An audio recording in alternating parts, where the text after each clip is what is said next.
to the simple, easy, everyday meditation practice, which I've coined the term seed, because we're really planting a seed, whether you're just learning to meditate, or you've been meditating a really long time, or you've been doing a particular practice for years, or you're just trying to tweak your practice to make it really something you look forward to. So I remember the very first time, one of the very first times I started my practice. I wonder, some of you have had a practice going on for a while. And if you have, think about that very first time you learned to meditate, or that very first time you felt like you did it right. So we're going to be talking about that today, what that looks like, but I wanted to tell you a story about what happened for me. So some of you know I learned to meditate in the Army. I learned to meditate sitting under a pyramid in college with some unusual woman who was teaching me about chakras, which I knew nothing about. And the third time I learned to meditate, well, actually the fourth time I learned to meditate was sitting in a 3-story building in Washington, D.C. And I was sitting there across from a fellow who had me close my eyes. I was sitting in just a banquet chair. He had me close my eyes and say a silent mantra. We're going to talk about what that is if you don't know. And I did that with him for about 20 minutes. And when the meditation was over, I had no idea how much time had passed. I didn't really have any awareness of him or where I was. And all I noticed when I opened my eyes is I felt like I had come home. I felt like I had come home to who I am, why I'm here, and I felt like the whole world was a little more sparkly. So today I hope that if you're brand new to meditation, that you have an experience that makes you feel like you're home. And the home is right here, inside you. It's not outside you in the perfect apartment or the perfect house. It's inside you. So my name's Sarah McLean, and if you knew me well, you'd know that my dog is sitting here and my cat that I just adopted is right here. She's not quite a meditator yet, so she might be walking across my keyboard, but we're going to train her in it. So I'm so happy you're here. There are about 11 of you, well, including me, 10 of you, and I know others signed up for this course and they're going to be listening to this recording. So hello to those of you who are listening to this. So we're going to be talking a little bit about who you are, who meditates anyway, why they meditate, how to meditate, when to meditate, and all of the good stuff. Who, what, when, where, why, and how. All of that today. And this program is a program that many of the teachers that go through the Meditation Teacher Academy ultimately will learn to teach. So before we actually get into it, I wanted to invite you to a mindful moment. And all that really is a moment where you sit comfortably, gather yourself in this moment, closing your eyes if you like, or looking downward, just becoming mindful to what's happening right here, right now. Though you might have been engaged with a whole lot of other things up to this point, and maybe you have plans for after this class. Bringing mindfulness to anything will help you to really stay present, absorb the information, and actually, as we'll find out, will make you happier. So let's close the eyes for a moment if you care to do that. And give yourself some deeper breaths. Breathing in slowly and fully through your nose. At your own pace, breathing out through your nose. 3 long, slow, deep breaths. Feel the way the body might start to settle down as it's been signaled to relax. Bring your attention now to the natural rhythm of your breath. Notice the way the breath moves in and out of the body.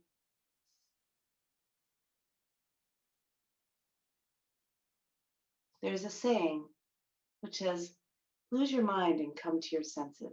It's an old mindfulness adage. So feeling the breath, feeling the body. Noticing what you see, even if your eyes are closed. Perhaps you have some inner vision or some light coming through your eyelids. Or if your eyes are open, simply look down at what you see. Notice what you hear. Notice the sounds that are near and far.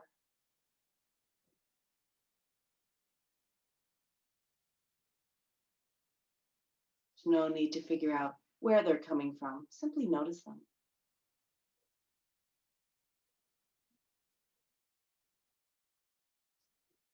Now, notice if there are any aromas in your environment. Maybe the smell of coffee or tea or freshly washed hair or whatever might be around.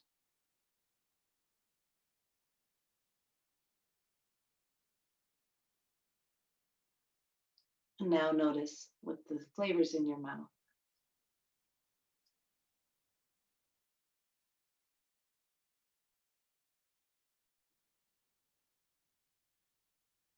And then bring your attention right here, right now, for a little while. We're going to be sitting together, learning the hows and whys to meditate and practicing mindfulness.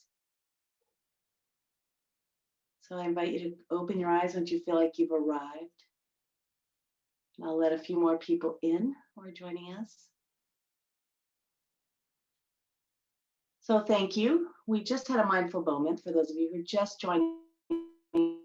My name is Sarah McLean. Some of you know me already from the Alone Together series, or you're in the teacher training, or you've taken this class with me before, or you just finished the Feast for the Soul with me. And I've been teaching meditation since 1993. I've been meditating in fits and starts way before when I originally did it, 1989. I'd been trying before that. But I've had a steady practice since that day. I was sitting across from that fellow in Washington, D.C., and that's been almost 30 years. It actually has been 30 years on Father's Day. So let's think about you and who you are and why you're here. I'm going to go ahead and share my screen. Let's see if you can see it. And I'm going to make it into a slideshow. See if that works. Can you see that okay? Yeah? Does it still look like, do you see the flower and anything else? Okay, good. Thank you. Well, I'm so glad you're here. I know most of you, and I'm so happy that you've joined me today. So, as you know, I run the McLean Meditation Institute, which is an institute that I started when people who were my students started to ask me about how they could then teach meditation. We have what's called the Meditation Teacher Academy. And one day I was walking in Sedona, Arizona, where I lived, and I said, well, you know, the thing about meditation is it needs to be simple and it needs to be easy and you need to do it every day. And then suddenly I realized it's a seed meditation. And we're planting so many seeds when we meditate, whether we're planting the seed of our desires for whatever reason you're here for, or whether you're planting the seed of awakening, which maybe sprouts and then blossoms as you continue your practice. So I'd love to ask you, why are you here today? What are you here for? I invite you to close your eyes and think about it. And if you want to open your eyes, once you've figured it out, you can unmute yourself and let us know. But let's take a moment of mindful breath again. Really tune into what you're here for, why you want to deepen your meditation practice or mindfulness practice. Or maybe you're just curious about the class.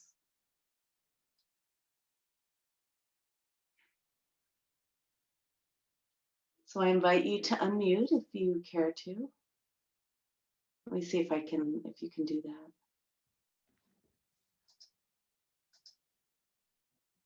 Yes, you have permission. So if you want to go ahead and share either why you're here today or why you initially started your meditation practice. I'd love to hear from you. And if you're more comfortable putting that in the chat.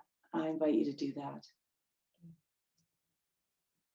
Hey, Sarah, I could share. Can you hear me? I can't hear you, but hold on one second. Maybe it's me. Okay. 1 sec.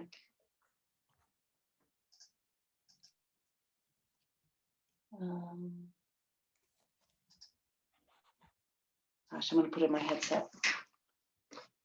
I thought it was awfully quiet.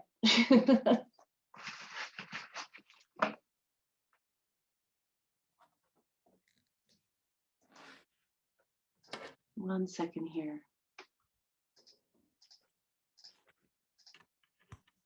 Okay, let's see if you'd like to share. Let's see if I can hear you. Would anyone like to?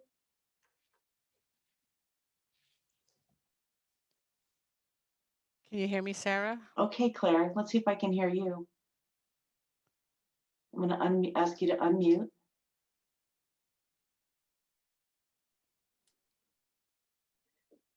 Somebody else, I think it was. Oh, wow, I cannot hear you. That is so bizarre. That's okay. Oh, no. I can put it in Excuse chat. me for 1 minute. I should have done a little tech test. Here we go.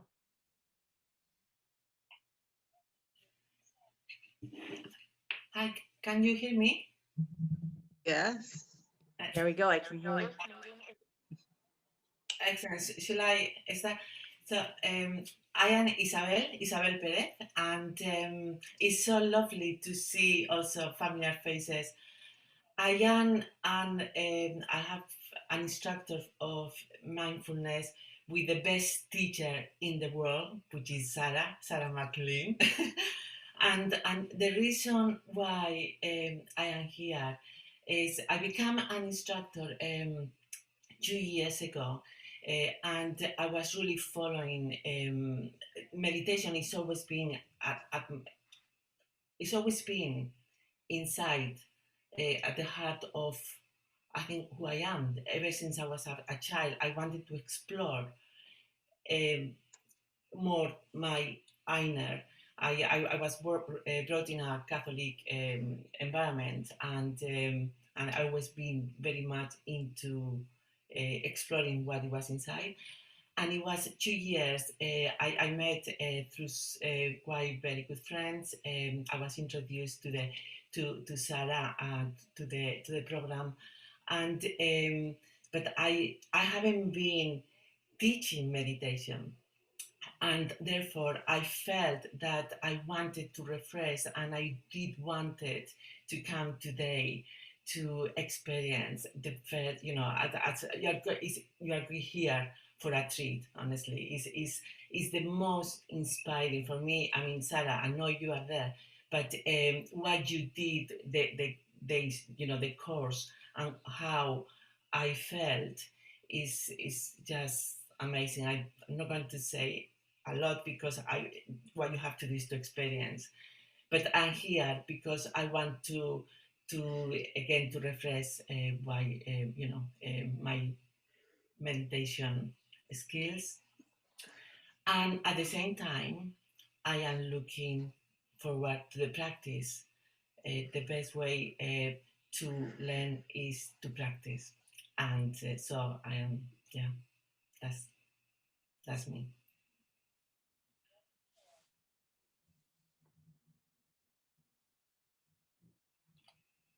Thank you, Isabel. I see some people putting some information in the chat, and Isabel is in Nottingham. She's a medical doctor. Yes, actually, yes, I missed that one. It's I always been, I am a medical doctor, and I always been passionate about health and well-being. And for me, it's interesting when we look at the definition of health, and when looking at the medical practice in the traditional way. I have always felt that there is something missing. We look at the mind in relation to mental health, we look at the body, but we are missing that connection. the connection that is actually, it is in ourselves, that inner connection. You can call it spirituality, you can call it that space where we go when we are also meditating, is that space of that connection. So this gives those skills that for me are missing probably in the traditional way of practicing medicine. And I think I do believe we are transforming, and that it is very exciting times, because we are going to see lots of transformations we are already seeing in medicine, in all disciplines. So yeah, this is another one. Thank you, Isabel. Thank you. You know, the word health, and I know you know this, Isabel, the word health comes from the root word hal, H-A-L, which comes from the word, or which means holy or whole. So that's really what we're inviting with meditation, is create this wholeness, and inviting parts of ourselves to be integrated and balanced with the practice. Thank you. I see some other notes in the chat, and so thank you for putting those there. I think Eileen, thank you. You started a year ago, and I'm so glad that you went through the feast. And then April, thank you for putting that in there. And Shannon. Would anyone else like to share? There's Amy and Amy. And Amy are in the teacher training along with Joe. Good to see you. Would you like to say hello?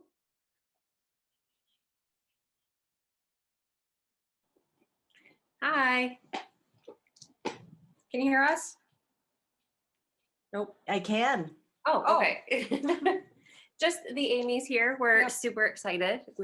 One of us is done. I'm still pushing through, but finding new nuggets of information with every course. It's super exciting. Yeah, we're both Oh, it's excited. so great that you're with here. this Thanks data. for joining us today.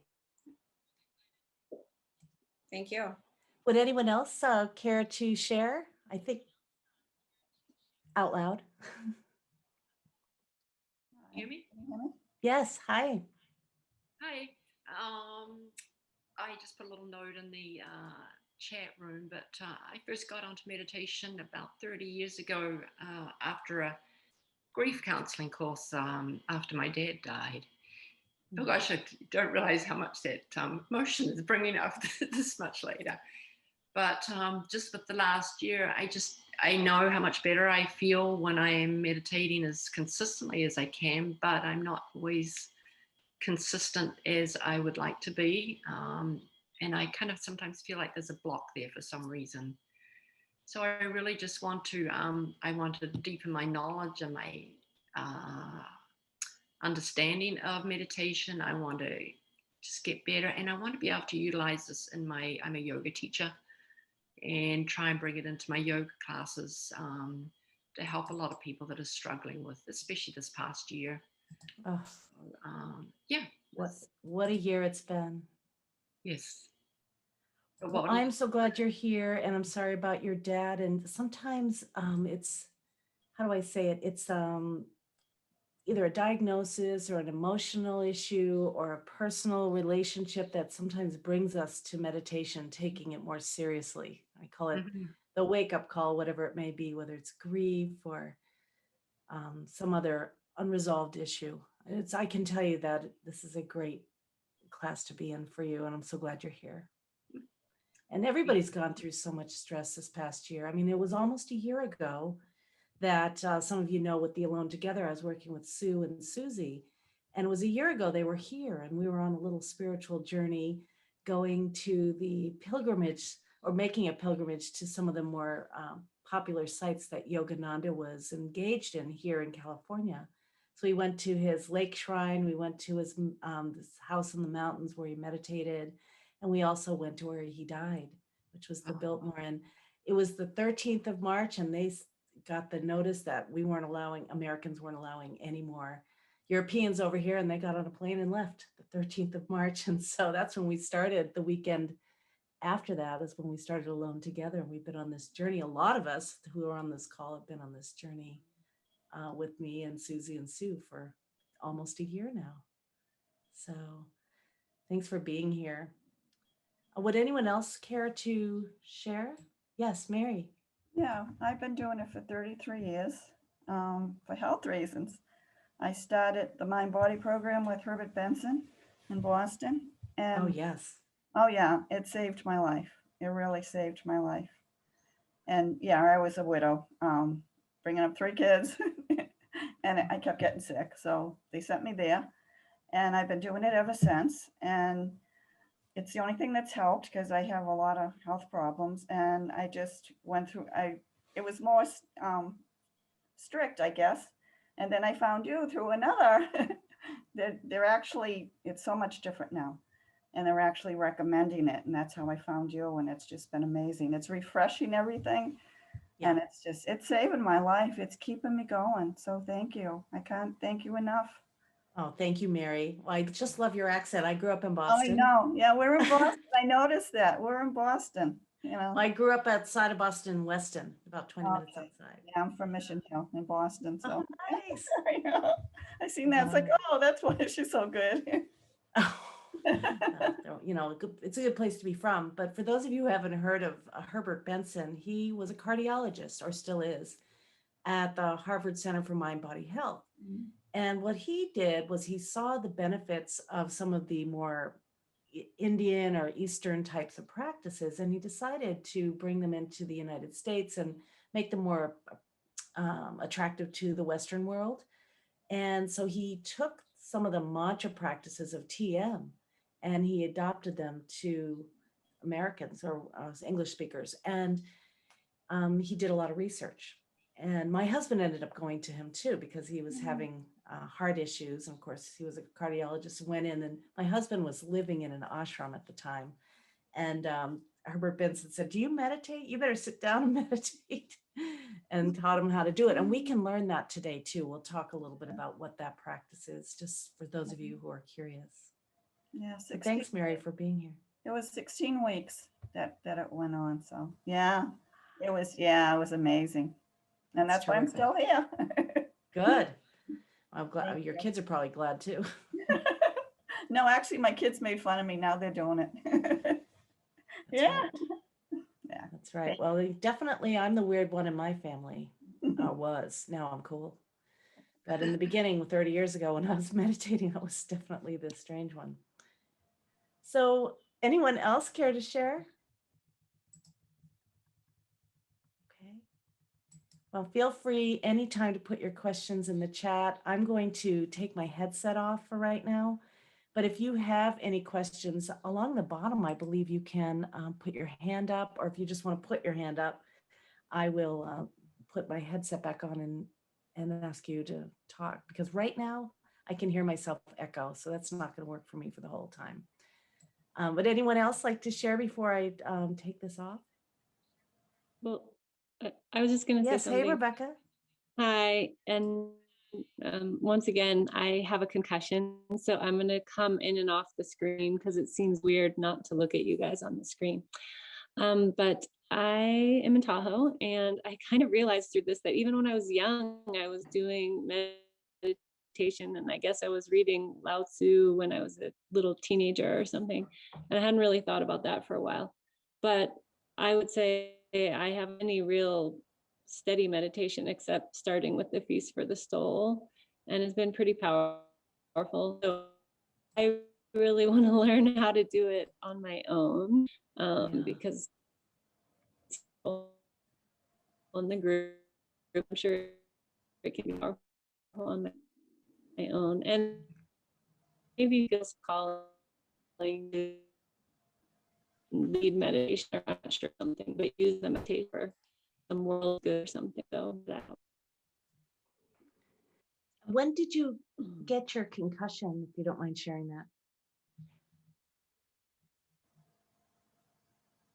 So I live in Tahoe, and I've been hit twice now skiing. So anyway, it's fine. It's unusual that happens actually, but it's okay. Well, I definitely came into this world with a big concussion, or had one very early on. I think it opened up my crown chakra. So yeah, I feel like it's opening stuff up. So it's for some reason.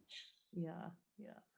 Well, let's talk about what meditation is. And is there anyone else who wants to share before I take this off? Just wave and or unmute or say hello. Okay, well, here we go. I'm taking it off. So what is meditation anyway? I mean, we've heard already, you know, some people have been doing the alone together practices. I started with the chakra practice, and then I did one where I was lying down outside of a psychiatric hospital, and I was in the military. Not that I was checking in, I was actually training to help people in the military. And I was learning a body scan.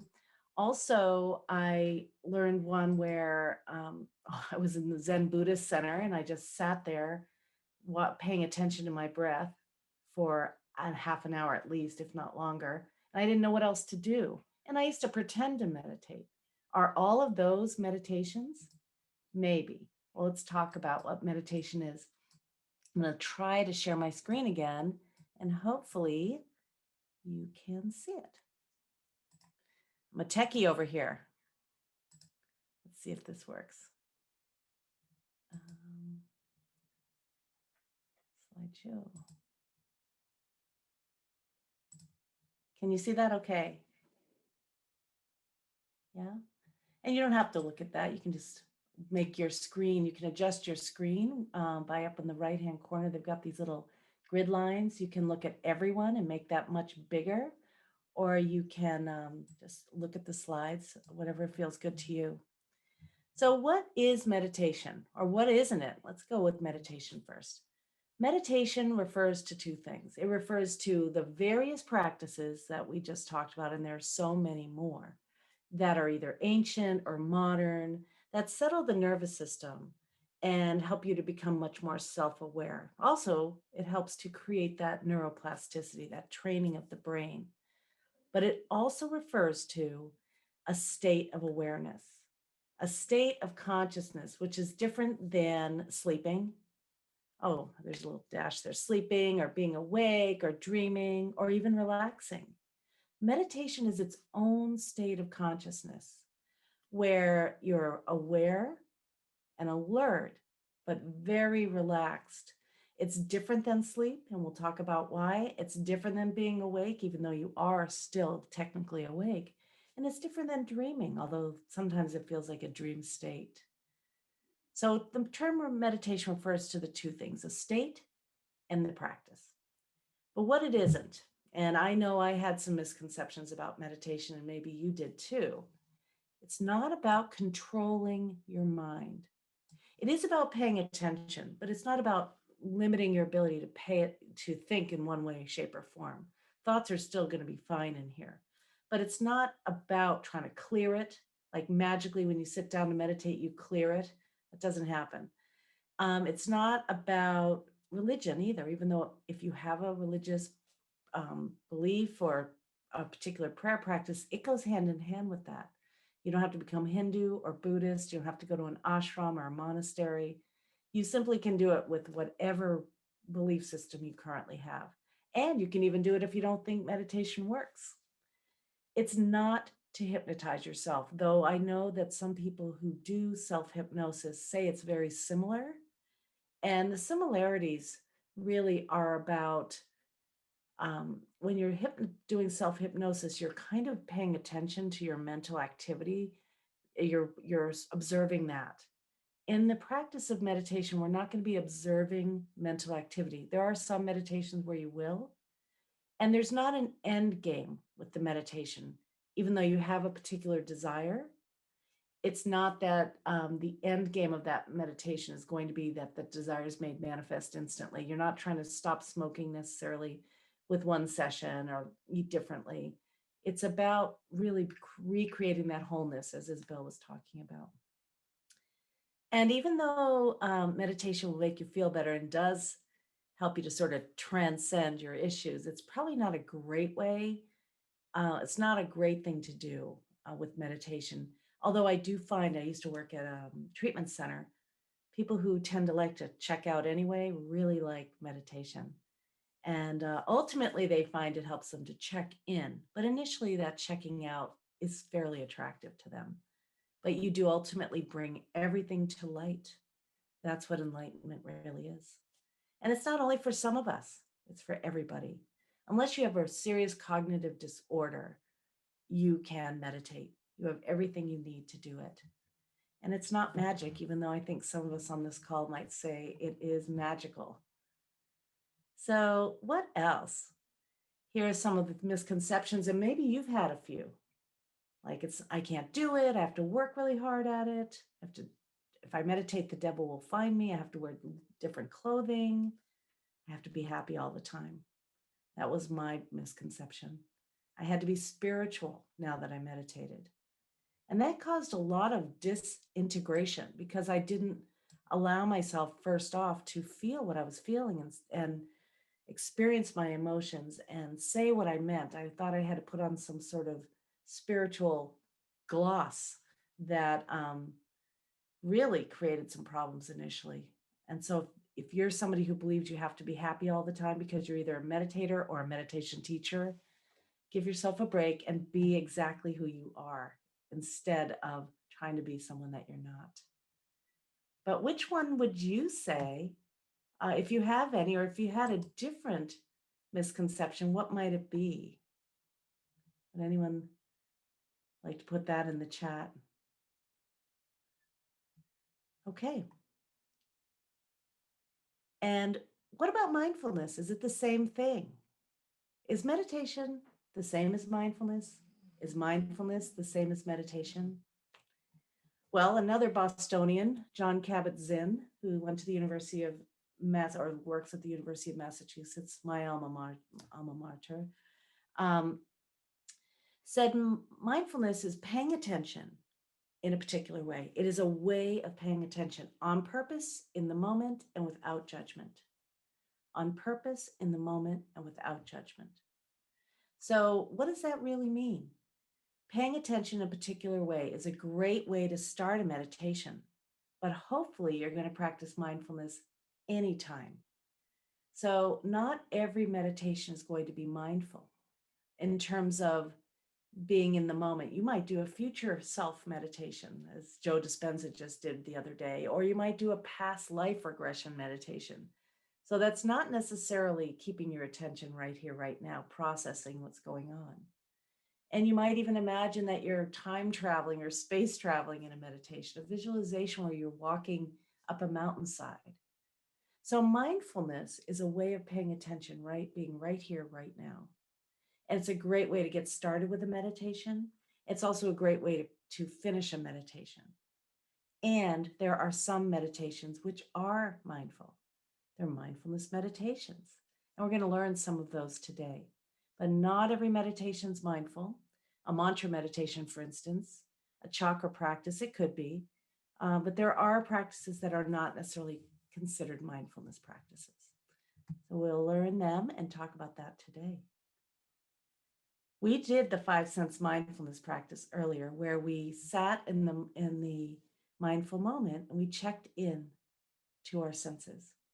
It's a great way to create mindfulness because your senses are always happening and receiving information in the present moment. So once again, if you'd like to close your eyes, you can simply tune into what you hear.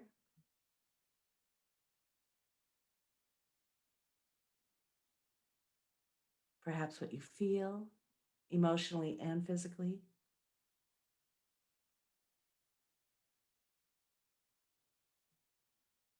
What you see, if there's anything going on in your mind's eye, or what you actually see as your eyelids are closed.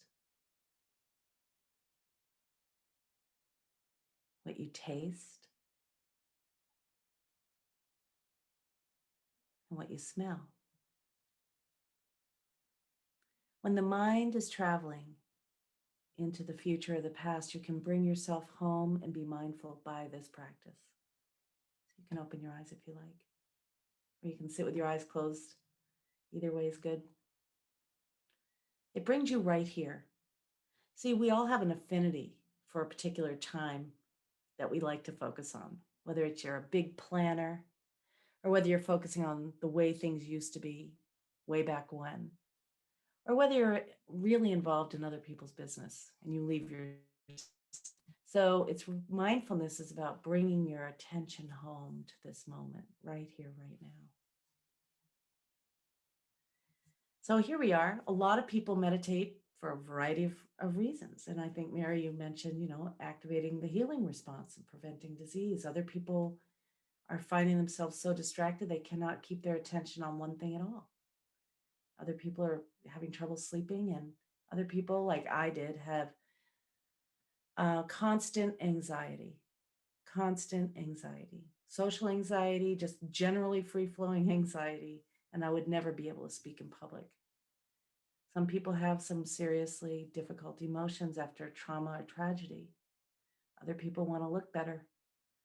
Other people want to figure out who they are and why they're here. Other people know that they're lacking in emotional intelligence. And some of us just want to feel like we belong here. We want to feel like we belong in our lives. And there are even some people who come to me anyway and increase their athletic performance. They want to be better golfers or runners or tennis players or hockey players. So what is your reasoning? So we talked a little bit about the changing of the brain. Let's talk about neuroplasticity. Neuro really stands for the nervous system, which includes your brain, your spinal cord, and the various other nerves throughout the entire body. But neuroplasticity really is talking about, in the current context of meditation, is really talking about the changes in the traits or structures of the brain. And this was found out at Harvard by a woman named Sarah Lazar. And I know this because I was writing a book about meditation, and I was writing about a 10-week program. And Sarah's research came out, and she said, well, there are significant changes after 8 weeks of meditation. So I started to really dive in, and it turns out that the neuro is the nervous system. Plasticity is the flexibility. There's flexibility in the ways in which you think, and that has a direct effect on the way the brain actually is operating. So the gray matter of the amygdala, and some of you know what the amygdala is, it's the thing that hijacks you and makes everything an emergency and makes you very reactive without that space between stimulus and response. That gray matter, which sounds terrible, it starts to decrease. That's a good thing. So you don't have as much anxiety. You're more responsive rather than reactive. But there are good parts of the brain that get more dense. And this is what is really exciting too. The hippocampus, which is the part of the brain that remembers where you put your keys when you come home, or remembers why you walked into a room, or remembers someone's name when you're first introduced to them. That's the hippocampus. Now, the hippocampus is quite large. For those of you who are from the UK, they were studying before GPSs, or before the use of GPSs for the layperson. They were studying the depth of the hippocampus in taxi drivers in London. And it's pretty hard to get around over there. And they found they had pretty big hippocampus compared to most people that aren't trying to figure out where they are on every single street in London. So they found that this hippocampus is in charge of learning and memory. And they were able to learn more and more and more. But as we age, the hippocampus tends to get a little less dense, because cortisol, the stress hormone, starts to eat away at the hippocampus. And so we, as meditators, start to create density just by meditating with the hippocampus. You don't have to learn a new language or figure out every single street in London or Boston. You simply sit down and meditate, and it increases the density of that, makes you a better learner. And the folds, you see this fellow here, or this statue with all what looks like a tripe on his head? Those are the gyrifications in the brain. They get more dense, and there are more of them as you meditate. And the insula is part of that. The insula is part of the neocortex, and the insula is in charge of having you be emotionally aware, not only of your own emotions, but of the emotions of people around you. You can read facial micro movements more easily. And you can also, again, not leave yourself when you're having an emotion. You get to stay with it as you become more emotionally intelligent. So, of course, the traits of the brain, the state of meditation changes the traits of the brain, which ultimately has an effect on the way you live. So you become less stressed, more emotionally regulated, and you remember where you put your keys. So anyone have any, I can't see the chat. I'm going to stop sharing for a second, see if we have any questions. Does anyone have any questions about what we just talked about? Neuroplasticity, now you know. Now you know. It's exciting. Okay, let's keep going then.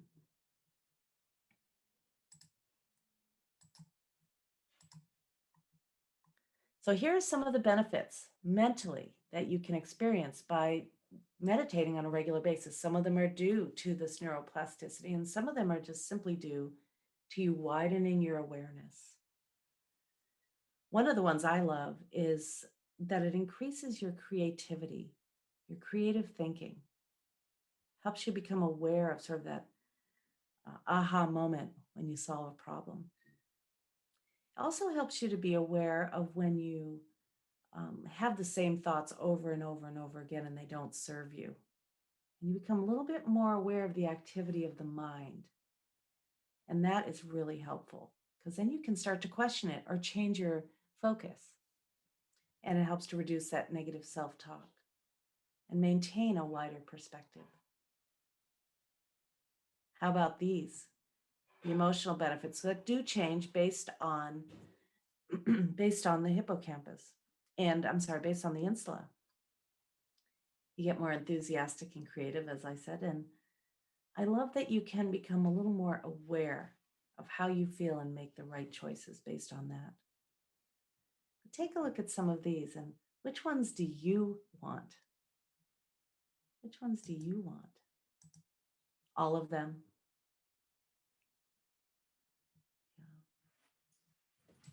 Yeah. Okay. So how about these physical benefits? Some of the ones here you've heard of, but I think some of you know I worked with Deepak Chopra for many, many years. And one of the benefits that he talked about was the blood sugar. So he was very stressed out as a doctor, again in Massachusetts. It's so funny thinking about that. And he decided to go learn to meditate. And he meditated with an Indian man, Maharishi Mahesh Yogi. And he stopped smoking as much. And he was a smoker, believe it or not. He's also an endocrinologist. He stopped smoking. He found himself to be calmer. He stopped drinking as much. And he ended up teaching some of his patients to meditate. And he found that their need for insulin was quite reduced because of their relaxed body. So it also, as we'll find out, decreases the muscle tension and the lactic acid that builds up, which can cause things like chronic fatigue. It also reduces pressure on the cardiovascular system, which is why that people are recommending it for people who have high blood pressure. And it relieves chronic physical conditions when the immune system is not optimally functioning, such as allergies and colds and the flu. One of the studies was on the flu, and they found that people that meditated have better antibodies. So I don't know how that translates to COVID, but it might. And of course, it increases DHEA, the youth hormone. So even though you might biologically be a certain age, there is a study that shows that the more you meditate, physiologically, you have a reduced markers for aging. DHEA is kind of the youth hormone that helps keep you shiny and young and your joints moving freely. And of course, it reduces inflammation. And here are some of the benefits for spiritual living. Gives you a clearer sense of purpose and fulfillment. I think some of you have already found that as you've been in the teacher training program. I know some of you are in that. And I'd love to hear if you want to put it in the chat or if you want to wave to share, you could do that. What some of the benefits may have been for you along the way of the teacher training. Some of you have been in it. Have you noticed it's coincidences and synchronicities, or your intuition building? Have you noticed that you have a better relationship to your body, or to the world around you, or to the people around you, and even those that you don't know? Do you find your awareness expanding to include all living beings and your relationship to them and how they are related to you? One of my favorite ones too is contentment. I love the feeling of being happy no matter what. Even though I can't hear you and I can't see the chat, and I'm still fine over here. And it's normally, if you rewound my life 30 years ago, I probably wouldn't be able to do any of this. And I know it had lots to do with maturing and aging, but also, I think many of us in our older age still have increased anxiety. So the opposite for me of anxiety is contentment. Not necessarily just calmness, it's being content right here, right now. So I'm trying to see if there's anything here in the chat. I have to resize my window, but I can't see it. So I'm going to stop sharing for a minute. Let's see here. Would anyone like to share what their desires are, their hopes for this practice will give you? Feel free to unmute yourself or put it in. I would. Can you hear me? Okay. Sarah, can you hear me? Okay. Okay. I have been in with Sarah and her wonderful friend teachers for a year. I started the same time that Sarah started, when we were just all adjusting to the pandemic. And I've had wonderful experiences with the meditations. But my question is, and why one of the reasons I'm here today is, I find this absolute bliss and clarity, but it doesn't last. So by maybe What happens? Well, I start reacting to stress, and not maybe as intensely as I used to, but or a feeling of being unsettled, or maybe fear, and then I'll go back the next morning and I'll get calm again. And I guess for me, and of course you might just say, well, why don't you meditate again in the afternoon, which is probably what I should do, but I don't always have that time available. But I guess I'm so appreciative to have found this way of being, and would like to know how to hold on to that more. Or do I just need to keep going? Well, I'm going to say you need to keep going, but yeah. I also appreciate that you see the contrast. Yeah. See, I think initially most of us don't know that there's a contrast between how we feel when we're relaxed and how we feel when we're stressed. That awareness increases with meditation. Some of us are in a slow kind of heating up. We don't realize that there's a problem until there is a serious breakdown mentally, physically, or emotionally. So I love that you're starting to see that. But there's this story, and I'll share it with you because I actually saw it when I used to live in, when I traveled throughout some of what they used to call third world countries. And I was on my bicycle and I would travel through some of these old villages in Pakistan, and the people would take skeins of yarn and fabric, and they'd put in a big vat of dye, and then they would put the fabric out in the sun and let it fade. And then they'd do it again. And then they'd take the fabric and put it in the sun, let it fade, till eventually, whether it was yarn or fabric, the color would stay infused in it. That's the same with meditation. So every time we meditate, we're infusing the qualities of what the dye is, which would be peacefulness and relaxation and clarity and connection and expansion, and the feelings of coming home. And then we have to go out in the sun, the relationships and the work and the body and all this stuff, the pandemic, and it fades, the qualities fade, and we go back in.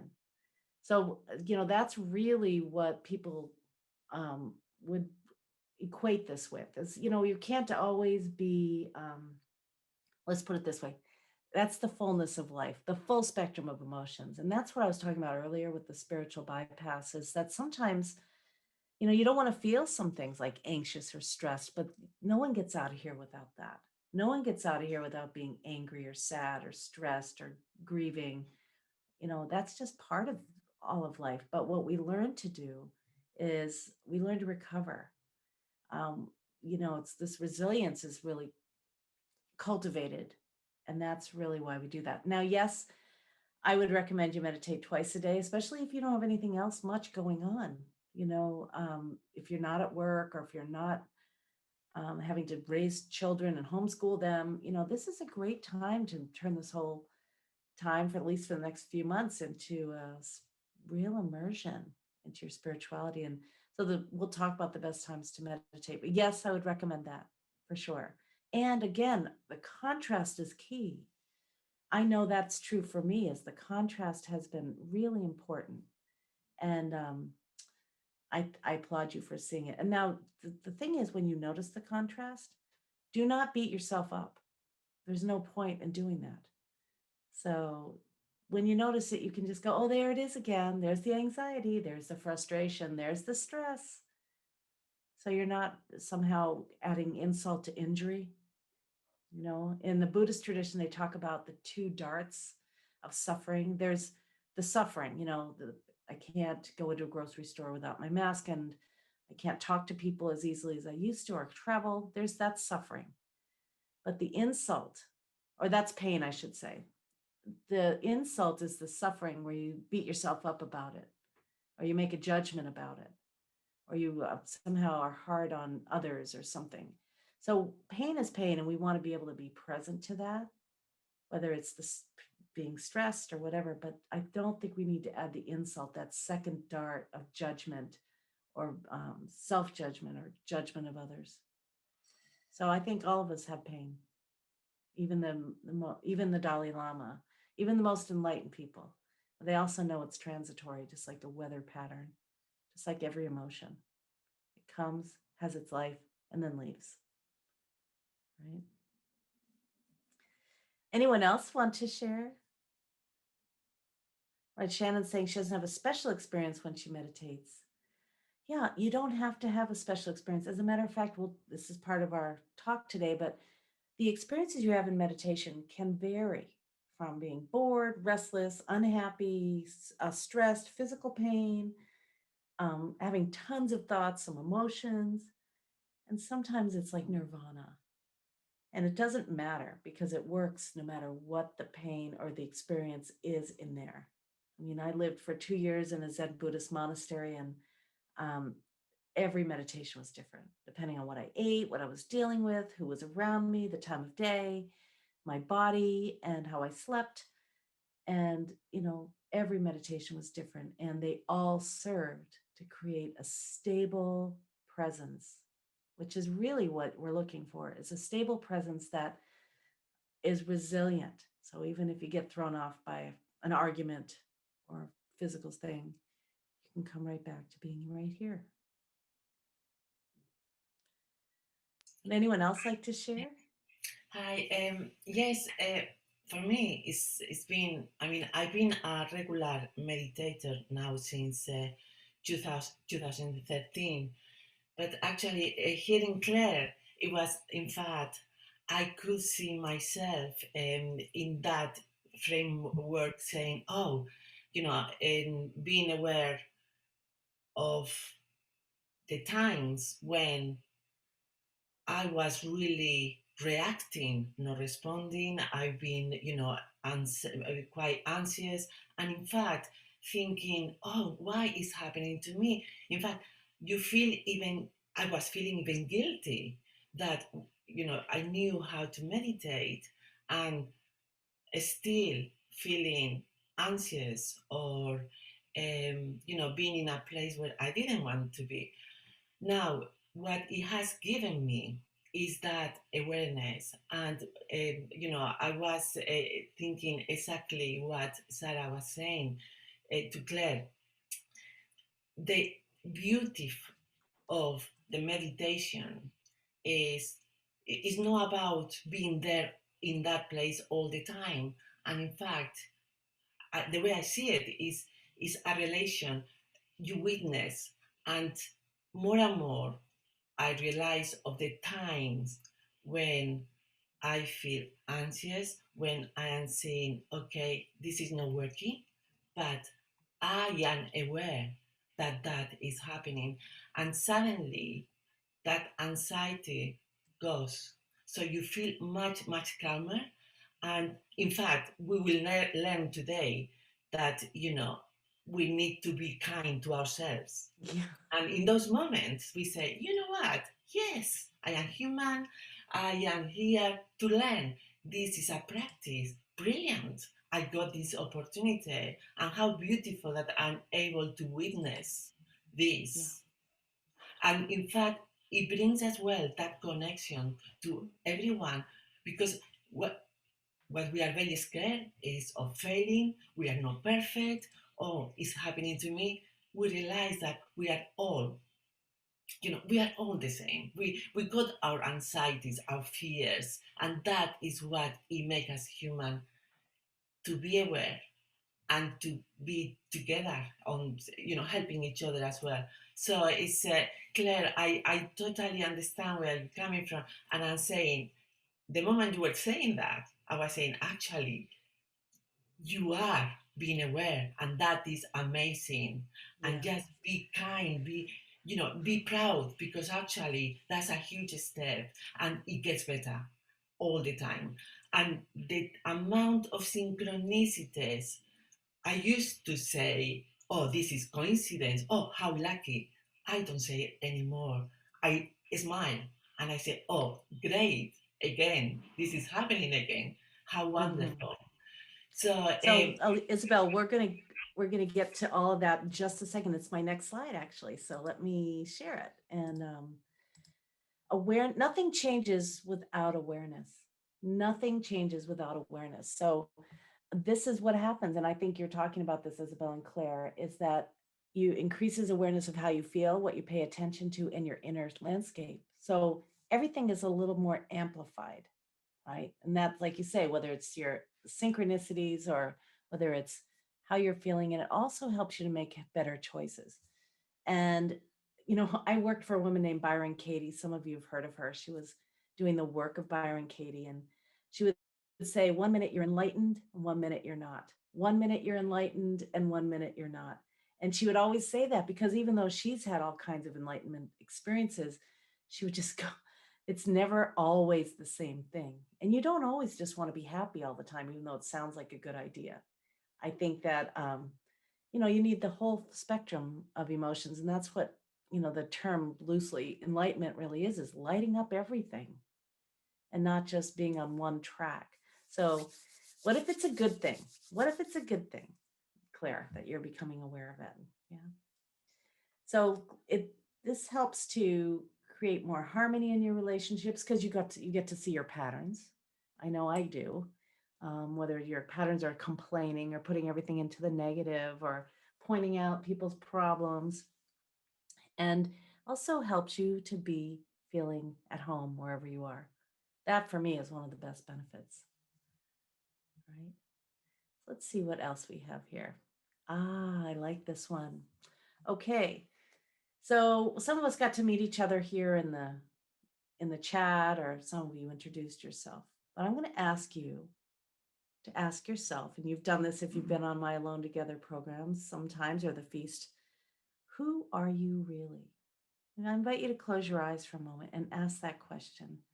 Who am I really? Who am I really?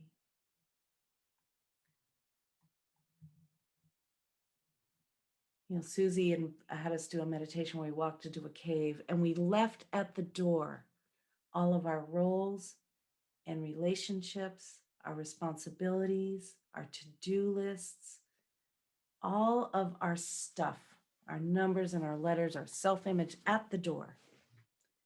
how would you walk in there? Who would you be? Who would you be?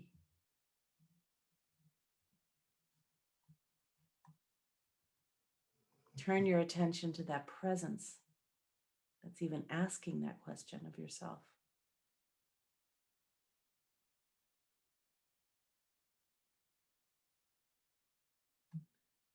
You may get a little confused at this stage because we're used to thinking about our roles, but who are you outside of that? Some people would say it's your soul or your spirit or your presence, which exists beyond the roles and responsibilities.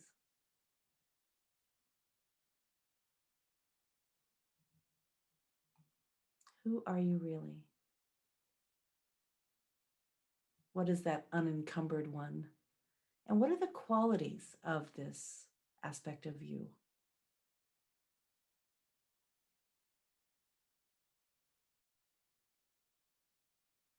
How might you live? How might you live? Knowing this was your best foot forward. So I'm going to invite you to open your eyes for a moment if you want to. If you've come up with some qualities. And maybe you would share instead of what I did earlier. Hi, I'm Sarah. I'm a meditation teacher. I used to live in a monastery. I was in the army. I remember the first day I meditated. Leaving all that behind, who am I? What are the qualities of this presence? And I might now introduce myself with this, saying, hi, I'm aware. I'm at home. And I'm embracing all of this existence as much as possible in my limited capacity. So how might you introduce yourself? Maybe you say, hi, I'm creative. I'm light. I'm courageous. I'm love. I'm free. And maybe none of that applies to you. But if you could put it into words, who would you be without all the roles you play? And I invite you to put it in the chat. Yeah. Oh, I love that. I'm a calm, indwelling presence. Beautiful, Carol. Beautiful, Rebecca. I'm light and connection. A seeker and nature lover. Thank you, April. Oh, that's Joe. And April, I'm a healing light, radiating love and rainbow sparkles. I love it. Free and comfortable. Beautiful. That's beautiful, Claire. So who we are doesn't change. Who that part of you you're putting words to, that you sense, maybe without words. Thank you. I think it's Irene, and I can't remember your husband's name. Irina and Adrian. Oh, wait, one more time. Irina and Adrian. Oh, Irina and Adrian. I'm going to go ahead and do this. This was me at the Bible. I'm going to try and spell it. Tell me if this is right. I can always change it. Did that work? No, it didn't. Okay.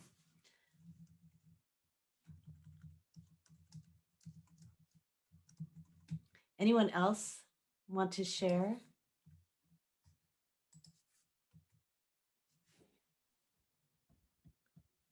I think I spelled it wrong, but close. You're just trying to figure it out. Well, Mary, the good news is you don't have to figure it out. You don't have to figure it out. It doesn't have to be a word. It's here now. So what is it that's looking through your eyes? Who is the one who's been living that life of a mom and a widow and a woman with health issues? Who is that one that's observing it all? And you don't have to put words to it. it's a good question to ask you instead of Google. Who am I really outside of all of this, outside of my self-image, right? One of the greatest benefits of meditation is that it makes you more aware of that. And the overlays of all the cloud cover over the sun, it just moves eventually. And you are the sun, so it's always there, even if you're not aware of it. Yes, Sarah, this is Some Adrienne. people would say you're. Oh, yes. Did someone And one have of a the question? things that I've become aware of because of the practice of meditation is my impermanence. Perhaps that's the most powerful lesson I've learned, and Yeah. helps to give me some freedom to sort of get out of my way. So what I think So that I sometimes I'm feel sorry, that I didn't mean to. that those are the things that I need to move out of my way because it creates a barrier for my wanting to go forward. Can you describe a situation where you recognize it, just for other people's Mhm. insight? I think it happens with especially emotions. There are times when I may feel a certain level of impatience with someone, and it feels so important in terms of who I think I am at the time. It's so important that I have to say something or do something about my impatience. And then I realize that this is not going to last. This is not a permanent feeling. This is not necessarily even important at this time. So I sometimes check myself and say, is it the most important thing for you to say something at this time? Or just understand that this feeling is not permanent. Our lives are not permanent. But there's something that is permanent, perhaps. But I love that perspective. I mean, you often hear people say, is this going to really matter 5 years from now or next week? Right. And really puts everything into perspective. Yeah. I love that. And I think it expands your awareness so much more. Mm. And I think it creates some peace, knowing that this is not permanent. This anger, this pandemic, this body issue, this relationship, or the problem I'm having with this relationship. Yeah. As long as you're being kind to yourself. Yeah. That's great. Thank you. Well, this remembering who you are is why most people, whether they came to meditation because of it, or whether they find out this is why they want to meditate, is this finding out who they are. Like what Claire was saying, what you're saying, Aileen, is recognizing this presence that's kind of witnessing the play. Mm-hmm. Yeah. Witnessing the whole thing. Right. Yeah, it's a law of physics, isn't it? What you pay attention to, you bring to life. It's what's true for quarks. It's quantum physics. Mm-hmm.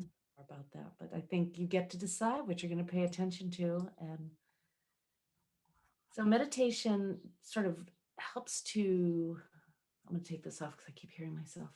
I often describe that, well, I'm going to go to the next sort of conversation about stress. Stress, and we all have it, and probably more this year than ever, or maybe some of you love this pandemic and staying at home and not having to worry about things. I know some people do like it because we all get to meditate together like this. But some people are really dealing with a lot of stress. And I've told this story many times. I'm going to share it again. So I used to live in Sedona. It's not the same situation here because I got rid of my glass table. But I used to sit in front of my glass coffee table, and the red rocks were out there, and I would meditate. And at the end of meditation, because, the whole body settles down and your expanded awareness happens and you're more attuned to sounds and what you see.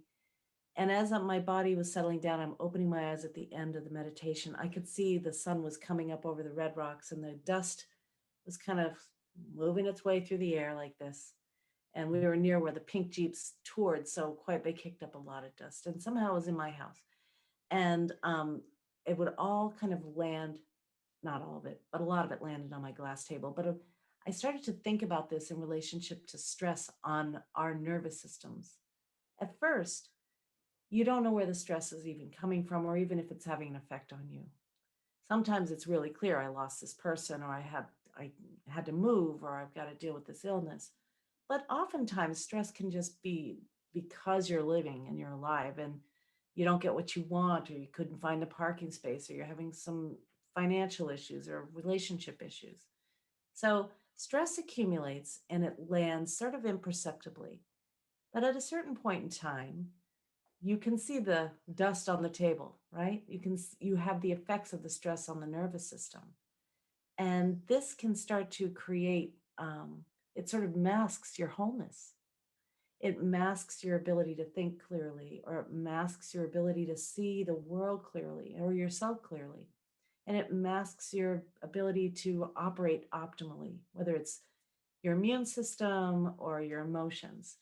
And so stress is very real. Their word stress refers to 4 different things at least. It refers to good stress, which is called eustress.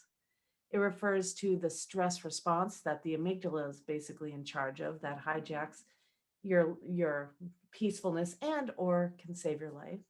So stress refers to eustress, the stress response, stressors, such as not getting enough sleep or not being able to digest your food or whatever it may be, the constant stimulus of the television in the other room. And it also refers to the chronic stress in the body, how it accumulates. And then if you don't let it go, how it starts to sort of mask who you really are. So I wanted to just ask you to do a little reflection with me for a moment, because many people come to meditation because of the results of stress. And so let's take a moment and close your eyes again, if you would. And recall a situation this past week that may have created some stress for you, like a deadline, an argument, traffic, whatever, something you think about even, future worry. And in your mind's eye, observe how you physically felt when you were stressed. Reflect on that. And what behaviors or attitudes arose when you were stressed?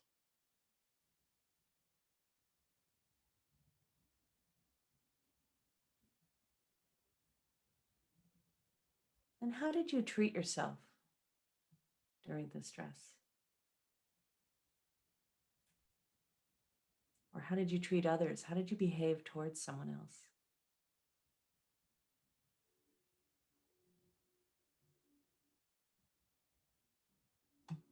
Did you get anxious or angry, sad, numb?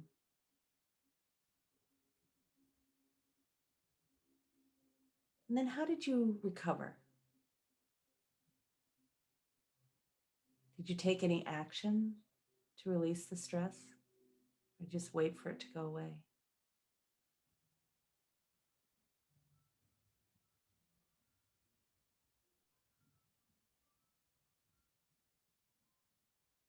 With your eyes closed, you can bring your attention back to this moment. Deepen your breath. Let your body be fully relaxed as much as possible.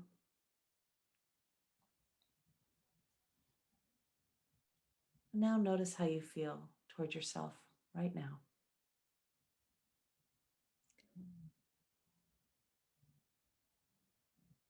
And notice how you feel towards others.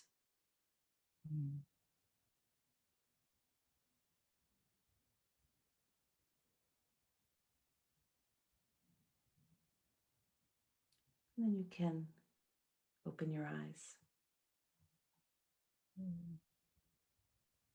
So how would you describe how you felt when you were stressed? I invite you to put this in the chat, just using a word or two. We don't want to know what the situation was, but we do want to know how it made you feel, what your reaction to it was, and maybe your behaviors. Constricted, tense. I get angry. Sometimes get jealous. Your heart pounding. Your tummy, churning, right? Irritation. Judgmental. Yeah. And lack of self-care, that's common too. Fearful. Critical. Yeah. Now, reflecting back on this, what did you do to discharge the stress? What did you do to get rid of it? Because stress is a physical response that's created from an ocean of hormones that go through the body. How do you discharge that excess hormone of cortisol and adrenaline? What did you do? Did you do, and some of you, I want you to admit, did you do anything? Was there something you did to sort of address it? I like how Joe went rest and quiet time after work. Good. That's good. Well, Joe's a meditator. Joe's in the teacher training program. He knows what to do. What else? You yelled. Okay, cool. And then you're like, whoa, who was that? Some people sat it out and waited for it, tried to find a solution. Some people go right into problem solving for sure. How many of you moved the body, shook it, danced it out, did a few jumping jacks, talked to a friend? That's great. Tend and befriend is a great way to discharge the stress. How many of you moved it out? Because what happens is we have sort of a belief around here that we don't let people see us sweat. You got to grin and bear it, especially if you're trying to keep your self-image up, or you simply just pretend it's not happening, right? And what does that do? It's not dusting that table of dust, is it? It's not letting that stress move through you. Stress is actually a natural, normal response to disruption of your day. It's normal. But what isn't normal is our response to stress and pretending it is not happening. So there's a lot of things you can do. Of course, I'm going to suggest you become more resilient with meditation, but you can also move your body. There's a whole sort of body of research right now that's talking about doing not the 30 minutes, 3 times a week type of exercise, but literally shaking it off like my dog does when she meets a dog that she doesn't know. They smell each other, go in circles, and they walk away and they shake. They do that. They discharge the hormones. And Eckhart Tolle talks about that in his book. I think it's The Power of Now, where these 2 geese are coming at each other and they need to swim off and shake. And we don't do that shaking. We don't discharge the hormones. One way to normalize hormones is through meditation. Another way your body normalizes is through sleep. But it would be great once we become more self-aware, like, oh my gosh, I'm yelling, or oh my gosh, I'm jealous, or oh my gosh, I'm angry, to move the body. Just move it. Just move it a little bit. And we could do that if we want to in a moment. And some people take them deep breaths. No, there you go. Ecstatic dancing, Joe. That's right. Just move it out. That's a practice from Osho. And anybody can do it to any music. I love to dance, and that's a great way. Or jumping jacks for 30 seconds helps to discharge it. One thing about meditation, it will make you more resilient and more aware, but we do not want to make meditation a Band-Aid. You don't want your family members going, you seem a little stressed. Why don't you go meditate? Because that's just going to make you a little more angry. So you basically want to use meditation as a way to create that resilience, and then use some other practices to address the stress in the moment. I'm not going to get too much into the fight or flight response, but it is involuntary. You have two types of systems in your body, in your nervous system. You have the voluntary, like I want to raise my hand, that's voluntary. And you have the involuntary, where the heart is beating and you're breathing. Some you can control, but most of the time, like cell replication, it's involuntary and it's natural. So the fight or flight response is a very natural reaction to danger or perceived danger. It gets triggered by a thought sometimes, like thinking about the future. It'll never go my way, or maybe I'm going to die of this disease, or maybe I can't, afford my house, or something even smaller, like, oh no, what's going to happen over, there with the electricity off in Texas. So it can be triggered by what you're thinking about. It can also be triggered if you reminisce or remember a stressful situation. See, the mind is moving and the brain is always scanning the content of the mind's thoughts for clues to danger. So for those of you who like scary movies, you're activating the fight or flight response because the brain, unfortunately, does not know the difference between an imagined crisis and a real one. So this is important as you become a little more sensitive. Some of you are more sensitive as you've been meditating. You can't watch violence on TV, walk out of the room when you hear, some problems. That is because you have come into contact with the fact that your brain doesn't know the difference between what you're watching on TV or if it's happening to you. So that's important to know. Creating that fight or flight response creates those physiological changes that get you ready to prepare to fight or flee, or in some cases freeze, if that's what you need to do. It starts with the amygdala that gets smaller as we talked about as you meditate, starts becoming the director of the show, but it's still working. And it starts there and it goes through the body as it sends off a whole ocean of hormones. What happens when you're stressed out? Some of you, even when you were writing about what stressed you out, you recognize your heart beats faster, your tummy gets tense, your breath rate changes. This is all natural. The breath rate might change, become less deep, but more rapid.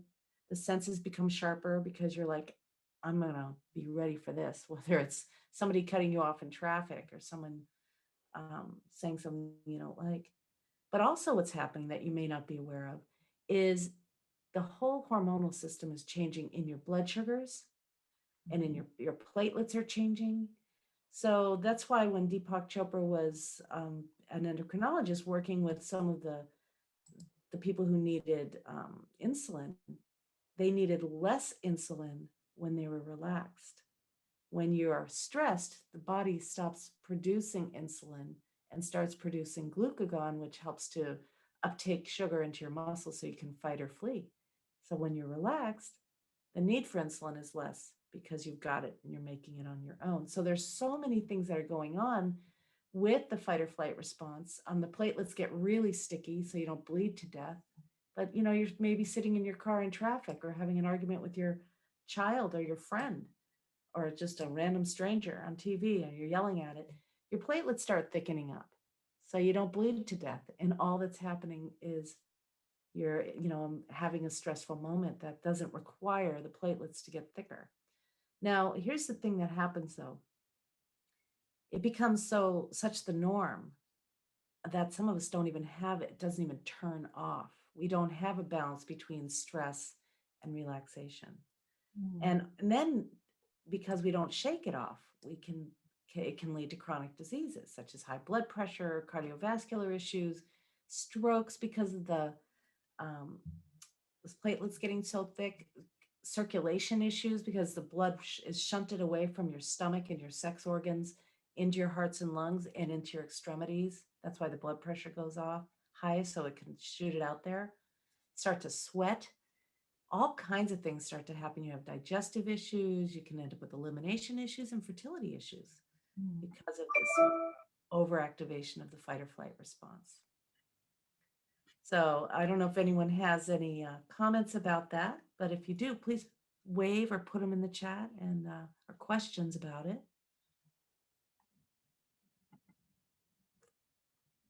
So what's next? So if you're in chronic sympathetic overdrive, if you're constantly stressed out, like I was, I had an anxiety disorder, the limbic system doesn't really know how to get back to relaxation. I mean, it's almost like you have to knock yourself out, and it starts affecting things like your sleep, like your digestion, like your immunity. So we want to just increase some of the relaxing activities. And what ends up happening, as you saw those gyrifications, those folds, I wanted to share something. If you took a piece of paper, you have so much surface area, right? When you have more folds, you have even more surface area. And if you had a lot of these, you would have this, that's your brain. All of this is the surface area of a piece of paper. And there's more and more and more of it on both sides. So what ends up happening as you meditate more is the brain, the part that has all those gyrifications, the neo, meaning new, cortex, meaning layer, that starts to be more dominant. So you have a feeling or a stress response, the neocortex starts to bring the executive function, starts to bring some reason to the moment, whether it's an argument with someone or whether you're watching something on the news and you've fallen into it in some hypnotic way. So fortunately, the CEO, the neocortex, starts to create a little more balance in your ability to problem solve. So a lot of people, as I say, and that's why people went to the Mind Body Health Center to deal with the accumulated stress, just like the dust on the table. So what causes distress for you may not cause distress for me. What may be exciting for you may cause stress for me. So we all have different ways that we see the world. But your job, as you expressed earlier, is that you become a little more aware of when you feel normal, when you feel excited, and when you feel distressed. So we talked about the various ways to address stress. The normal is a relaxation, but you need a little stress to get up off the sofa. It's called eustress. You need a little passion, a little stress to get you going. But then there's a certain bell curve where the good stress turns into distress. Mm. The good exercise turns into stressful exercise. The good pressure turns into distress. The good projects turn into overload. So we all individually have to figure out our own balance for that. Does anyone have any comments or questions about that? Feel free to wave. I can see you. Okay. So if you think about the pharmaceuticals these days, many of the pharmaceuticals that whether you take them or your friends take them or your parents take them or whomever, a lot of them are here to address the chronic accumulation of stress, whether it's the sleeping pills, whether it's the anxiety medication, whether it's digestive medication or the allergy medication, or whether it's the blood pressure medication. Most of it is addressing the chronic accumulation of stress. Mm-hmm. And like those people in Deepak's as patients, they were able to reduce their medication because of it. Now, don't reduce any of your medication without talking to a doctor, but you may notice that you're able to do that. You don't need so much to get rid of your digestive issues or your sleep issues. Right. Okay, so let's see what's next here. I'm looking at my own slideshow because I want to see you, but I will put some up again in a minute. Let's see. So let's take a moment and talk about creating resilience. And then we're going to take a little break and then we're going to come back and meditate, but everybody needs a bio break. And then we're going to talk about the 5 essentials to meditation, which most of you probably have it memorized now because I talk about it every single time we get together. Let's share the screen here.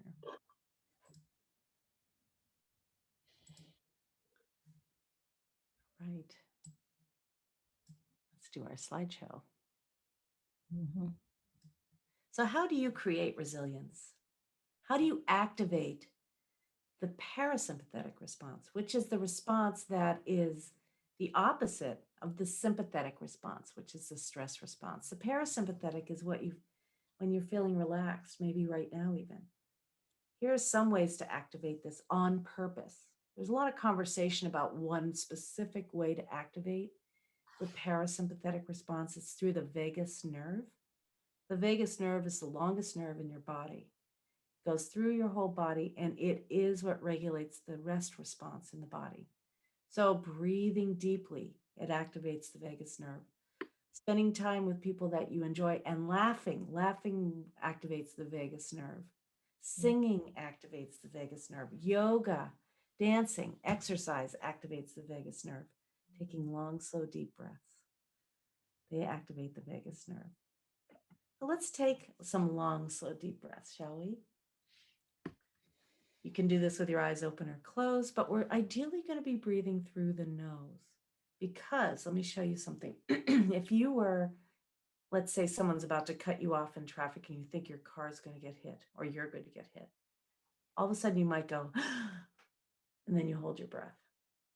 To counterbalance that, you breathe in slowly and deeply through the nose, which doesn't activate the limbic system. And you breathe out slowly and fully through the nose, making sure that your belly moves in and out with the breath. So let's do it now at your own pace. Breathing in slowly and deeply in through the nose. Hold your breath in for a second. Then exhale slowly and fully through your nose. Holding your breath out for a few seconds longer. The exhale is what activates the vagus nerve. So practicing it again. In, let your belly expand. Hold it in only for a second, then out. Feel the belly contract as you bring your belly button close into your spine, and then holding it out for a few seconds. The inhale hold is shorter than the exhale hold.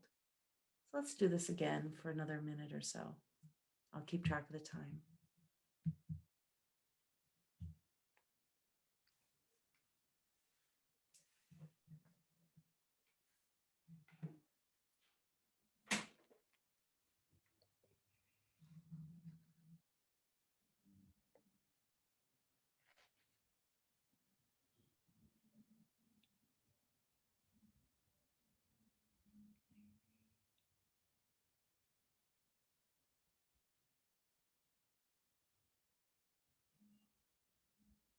And then you can let your breath return to its natural rhythm and depth.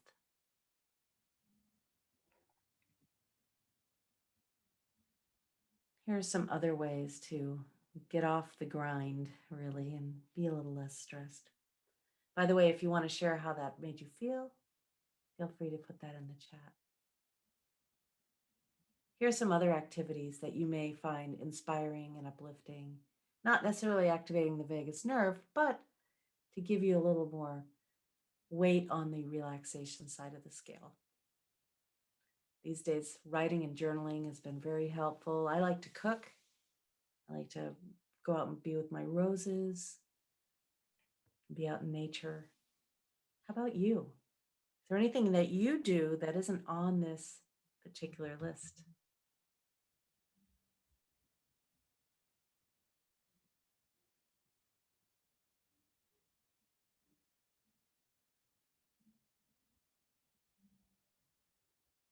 And do you make time for this? I was talking to my mother yesterday about me time. And I said, I'm going to go take some me time because she's always trying to think about things I can do for her. I'm like, I'm going to take a little me time, put that in my schedule. 3 times a week, I do it, whether I need it or not. It's way beyond meditation, me time. Meditation is a non-negotiable. But me time, I often work through it. I love how you, oh, you can't see my screen? Can you still see my screen now? Okay. You can see me, right? Okay. So what about walking your dog? What about being with animals? That certainly is my me time. Yeah. And you love my music. Thank you. Yeah, I play a little music after meditation. As a matter of fact, I will play it while we're on a break. So let me just make sure this is the time I want to take a break. And I want to talk about what we're going to be doing next. Oh, I want to take you through a few Peace Finder practices. So let's see here. Here's what I like to do when I'm stressed out in the moment. I'm going to invite you to follow along with me with your eyes open or closed with the Peace Finder practices. These are great things to do right when you're stressed in the moment and your dog's not there, or you can't go for a walk outside in nature, or you can't listen to music and you're maybe stuck at a situation where you can't do what you want to do. So here's some ways to do it where you're standing right where you are or sitting right where you are. So if your eyes are open or closed, you can tune into your breath. Slowly taking that deep breath in through your nose, like we just did, and then letting it out, because the stress patterns of shallow and rapid breathing are not peaceful. Now let your breath return to its natural rhythm, and let's start to count the breath. In, count 1, out, count 2. You can do this without anyone knowing you're doing it, eyes opened or closed. We'll do this for a few seconds here.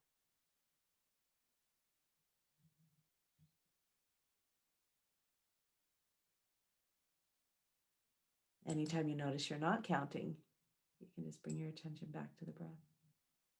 Count again. Another one is to bring your attention to the sensations that you feel throughout your body. Not looking for discomfort, but simply noticing sensations such as your feet on the floor, or your hands in your lap, or the way the body moves with the breath. Let's do that for a few seconds here.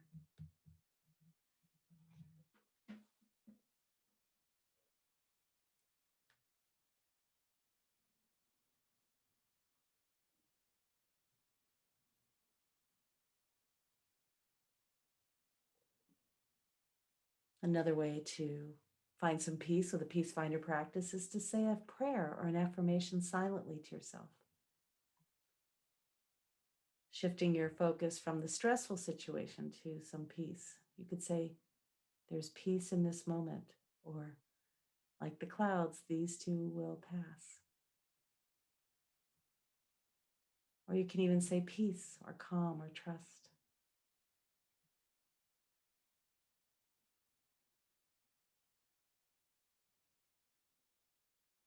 Another practice you can do is to be grateful. Bring your attention to what you're grateful for. Think about 5 things that you're grateful for right now.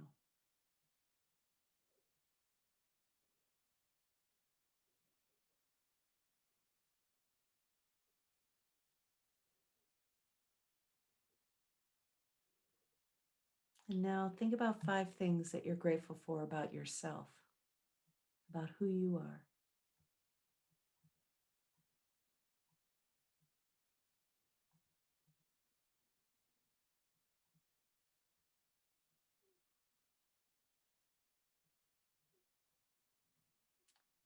And now, with your eyes open or closed, you can bring a smile to your face. Whether you feel like smiling or not, this can change the moment. It can make you feel a little less stressed. It's one thing, you can fake it until you make it. And for extra credit, feel your whole body smiling. Feel your whole body smile.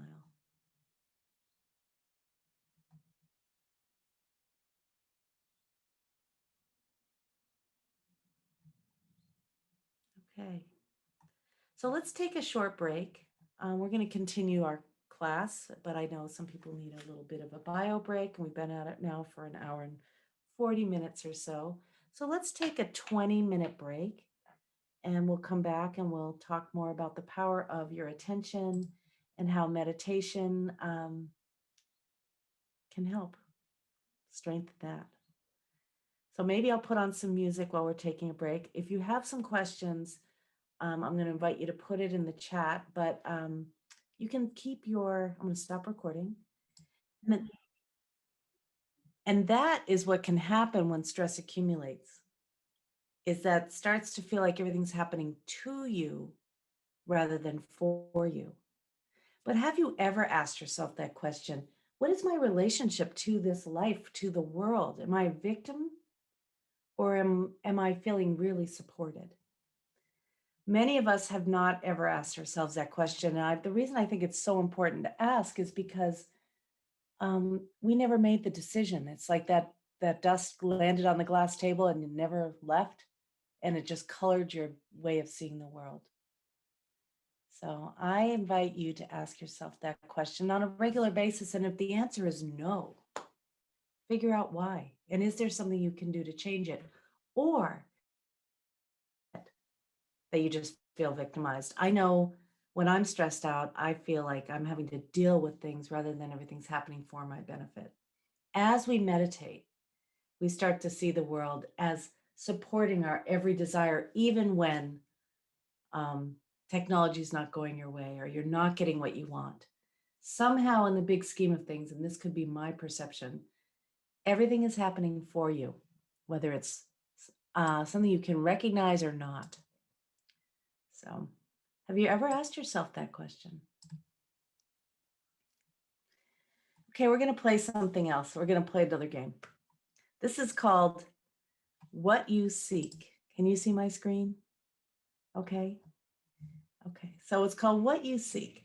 So here's the thing. Look around your room or your space, wherever you are, and identify 3 items that are the color red or pink, if you don't have a lot of red.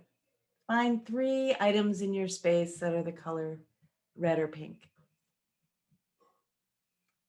And now, close your eyes. And bring into your mind's eye the 3 objects you identified.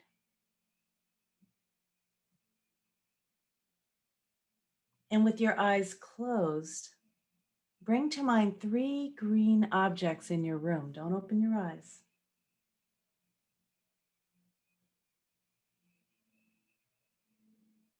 And then 3 blue objects in your room without opening your eyes.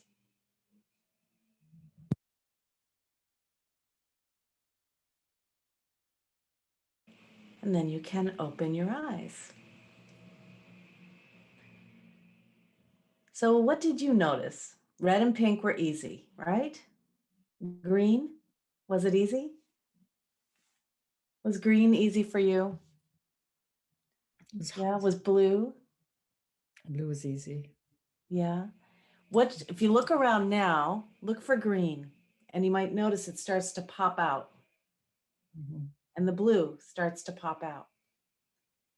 What this is a really, again, a law of physics, but it's just really the law of what you look for, you will find. What you seek, you will find. And that's because the mind always wants to be right. You will always find what you're looking for. If you're looking for the way in which life supports you, you're going to find it. If you're looking for the ways in which you're kind of getting ripped off, you're going to find it. If you're looking for the happy people in the world, you're going to find them. If you're looking for people that are sad, you're going to find them. So really and truly, you are the one in charge of what you're paying attention to and what you're looking for. The mind always, always wants to be right. So the ultimate benefit of meditation is your ability to pay attention on purpose, focusing on what you want to see, and without being distracted. You know, there's a man who hired me to teach one of his companies. He owned a number of Berkshire Hathaway companies, CEO. He wanted me to make him ridiculously in charge of his attention. That's what he said. And that's what meditation can help you do.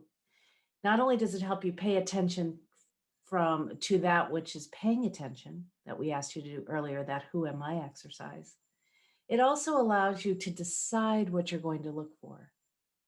It also helps you to recognize when you're getting distracted and paying attention to something that you don't necessarily want to invite into your world, whether it's the media or somebody who seems to be relatively toxic in your life. So you get to decide what you pay attention to is vital, what you look for, what you will find, and you have a limited currency of attention. and you want to make the most of it. So this is a picture here. Have you ever heard of Dr. Emoto? He wrote Hidden Messages in Water. And this is a picture of one of the water crystals. He would pay attention to bodies of water and have other people do it too, with either loving awareness or hateful or limited awareness, criticizing it.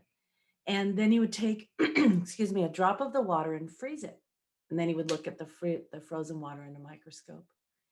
Now, this particular crystal and looks pretty well-rounded, but some crystals are disjointed. If you dislike something, it actually has an effect on the crystal. If you love something, it has an effect on the crystal. And that is the same for your attention. What you pay attention to and how you pay attention is of utmost importance. Oh, I love that, Carol. You can't ignore the suffering. You don't want to ignore the suffering, right? You don't need this. This isn't about not paying attention to suffering. This is about noticing what hijacks your attention, maybe your limited beliefs about yourself or the habits of mind that you indulge about criticizing or judging others. This isn't about not being present with what is, because in fact, if something is there, you can pay attention to it.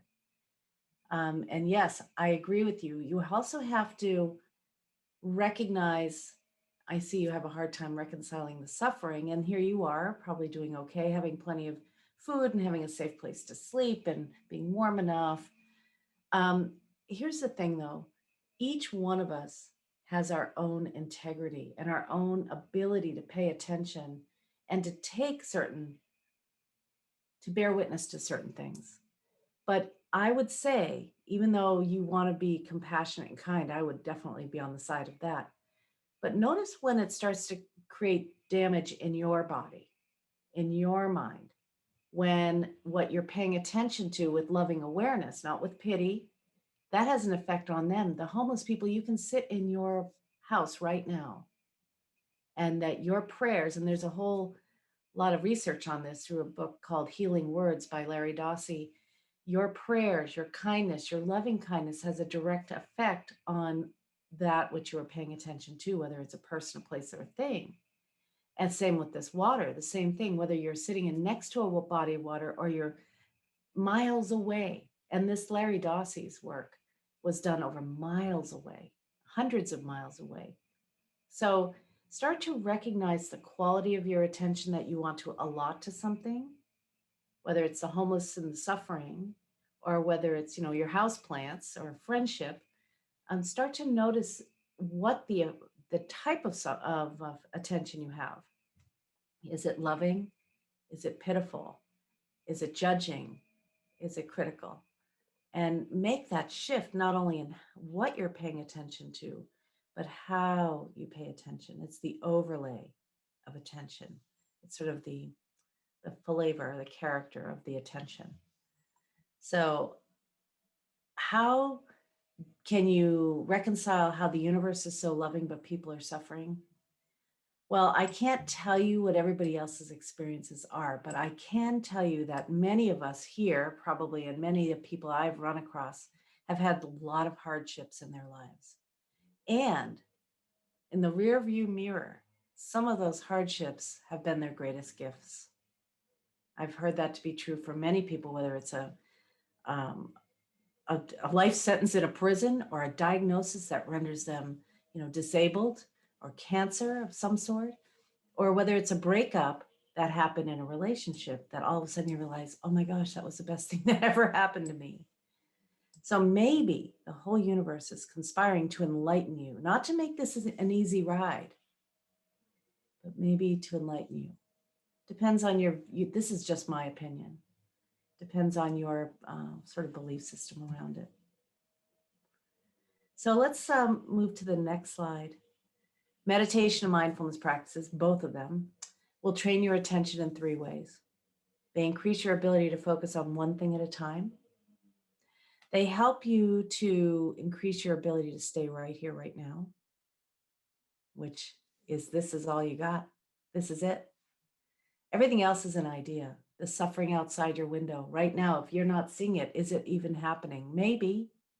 Or is it like quarks that you pay attention to them and they come into being? If they're not right here, right now, can you do something about it? Probably. But what is it?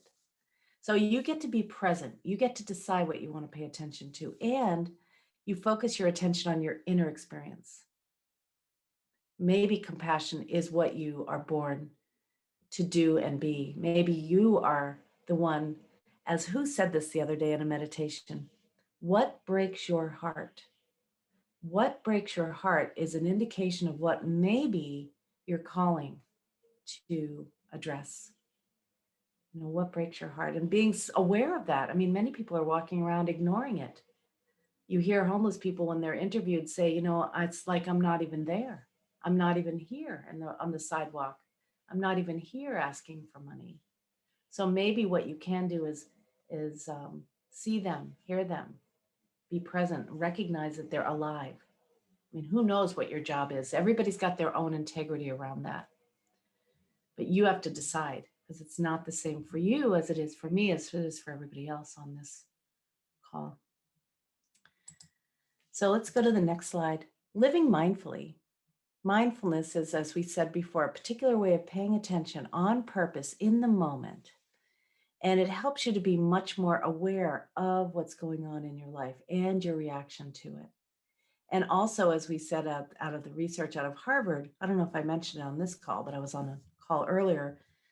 They did a research study that had a whole bunch of people that would be checked on through their phone. They would buzz them through their phone and ask them, how are they feeling and what are they paying attention to, and what their level of fulfillment was. So some people would be thinking or planning a wedding or an event. Other people would be reminiscing, and their level of satisfaction, no matter what pleasant or unpleasant things they were thinking about or engaged in, was higher if they were engaged in the present moment. 47% of the time they found your attention is wandering into another place and time or into other people's business.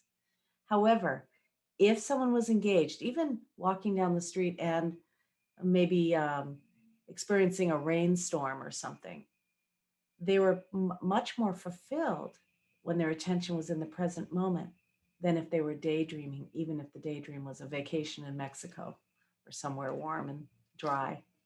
So I thought that was an interesting study, which showed that fulfillment is here. Happiness is here. Fullness is here. And when you're engaged and present and aware, this is how you can savor your life and make it more meaningful. Does anyone have any comments or questions about the power of your attention, about how you pay attention, what you pay attention to? It's really an exchange. Your attention is just not a one-way street. It has an effect on that, whether it's your cat, your plant, or another relationship, or a person on the side of the street. Your attention is that powerful. Does anyone want to share anything? Any insights they might have had thinking about that? I have a question, Sarah. Yes. Hi, Joe. Well, So, hello. I'll share. This First, and then we'll have you do it.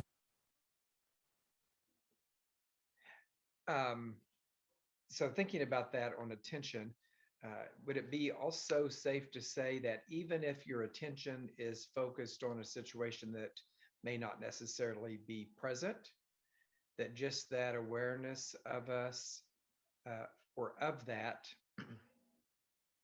can be positive, I guess, instead of trying to think how to escape it?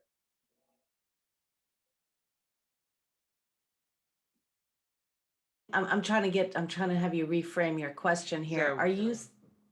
I'm thinking of recently, as I think I've shared with you the other day on email, my father had passed. And so I Yes. think about the attention of that through being mindful. I find that if I'm just aware of that and being with it, I am more settled than trying to escape it. Is that kind of, even if you're present in a happy situation or something that you're doing at work, whatever it is, there's more resilience or contentment in that. Yes. So because you're able to be fully present, you're digesting the experience. You're being present for your emotions. You're being present for your experience. That is it. And I think what you're saying is you're not reminiscing about your father. I think you're talking about the feelings you're having. Is that right? Yes. Or are you talking about? Yeah. Yeah. So being present for your emotions based on no matter where they're coming from, emotions are energy in motion. And they arise when they do. It's not always convenient. You might be at work and here comes a wave of grief or a wave of sadness. And to not be present for that is actually not only sort of disintegrating, it also doesn't allow you to fully process that. And what happens to emotions that are not fully processed? I don't know if there's any research on that, but I think repressed emotions, suppressed emotions, or ignored emotions ultimately causes some dis-ease. And they come out when you're not expecting it or ready for it in maybe sideways fashion. So if you're able to bear witness to what is happening when it's happening, you're going to have a mindful life. That is what invites emotional fluency and emotional awareness. So even though it might be caused by something that happened in the past or something you're planning in the future, if you can be present with what's happening now, that is going to be the most mindful way to address it. Yeah. I've found that to be just doing some work through that, not really thinking about it in particular, but if I am just with it in the moment, many times that will pass more easily than, and then I'm just not ruminating, in that suffering. I can just be with it and let it go. So thank you. That's helpful. In real time. And you could say, well, I'll feel this later when it's more convenient. And I'll put on a sad movie and I'll cry. I don't know if you've ever done that, but that used to be my sort of plan. And then it doesn't happen. Right. And because you can't evoke emotions that already came and went. Right. So it's almost like saying hello to them. Here they are. Mm-hmm. And there's actually a practice. It's called RAIN. You probably have heard of it. Mm-hmm. It's also a peace finder practice. You can recognize that here it comes. I can feel it in my stomach, or I can feel it in my heart, or I can feel it in my fingertips, or wherever you feel it, throat. Recognize it, allow it. Like you're here. I'm going to let you be here. You don't have to share it with anyone else or make it anyone else's problem, but you get to acknowledge it to yourself. Recognize, allow, investigate. Where do I feel it in my body? How long is it staying? What is this content here? Can I stay with it? What is it? What is coming up around this? So you investigate it. And N stands for naming it. Okay, this is grief. And also stands for nurturing. What can you do to nurture yourself through this? Maybe you need to go take a walk, or maybe you need to say a prayer or write a letter to your deceased father. I don't know. And then name also can be tuning into that natural awareness, that awareness that we tuned into when I asked you the question, who's looking through your eyes? Okay, thank you. Yeah, that's the RAIN technique. It's great. It's a mindfulness technique that even though Tara Brach didn't discover it, she's made it kind of famous. So anyone else wanted to share? I heard somebody say they wanted to share something. Well, I'm the one who raised my hand. It's Rebecca, but I'm Hi. still trying to process it. I actually put a question in earlier. So I feel like I've gotten so peaceful and mindful in the last 40 days. And I almost could say I have no outside stress. And yet my youngest daughter still can just trigger me on a dime. And like, everyone's like, oh, anger management. I'm like, well, but there's no second in between when I'm getting mad to stop and breathe.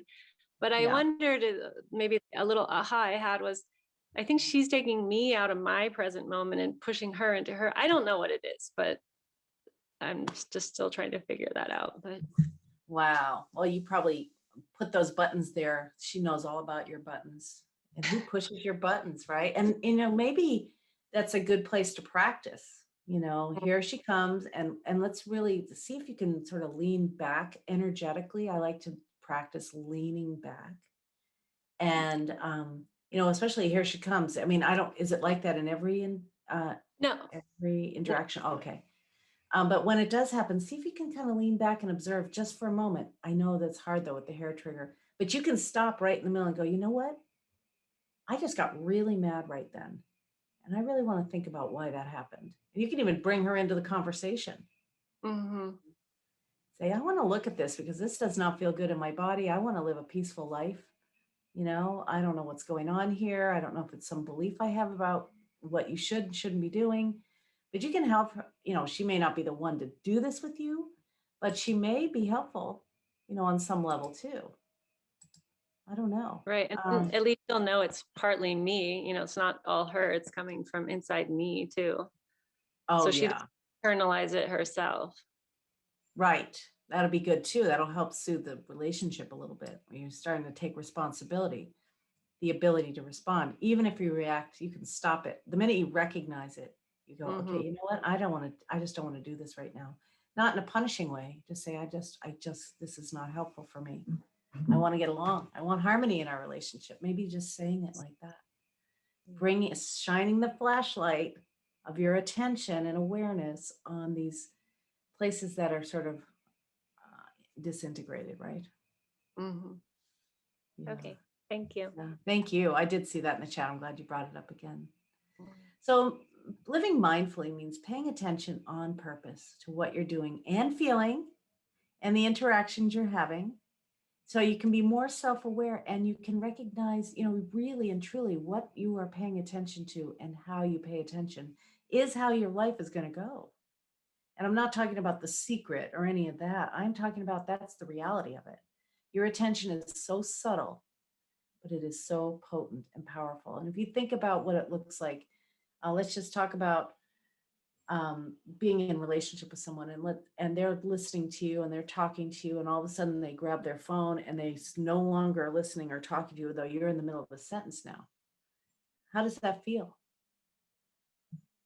It feels, I can imagine, disheartening, a little sad, maybe feel like you're being ignored. And that's because your attention or someone else's towards you is love in most cases. I mean, there are some overlays, of course, there's all kinds of unhealthy types of attention, but for the general population, attention is or can be love.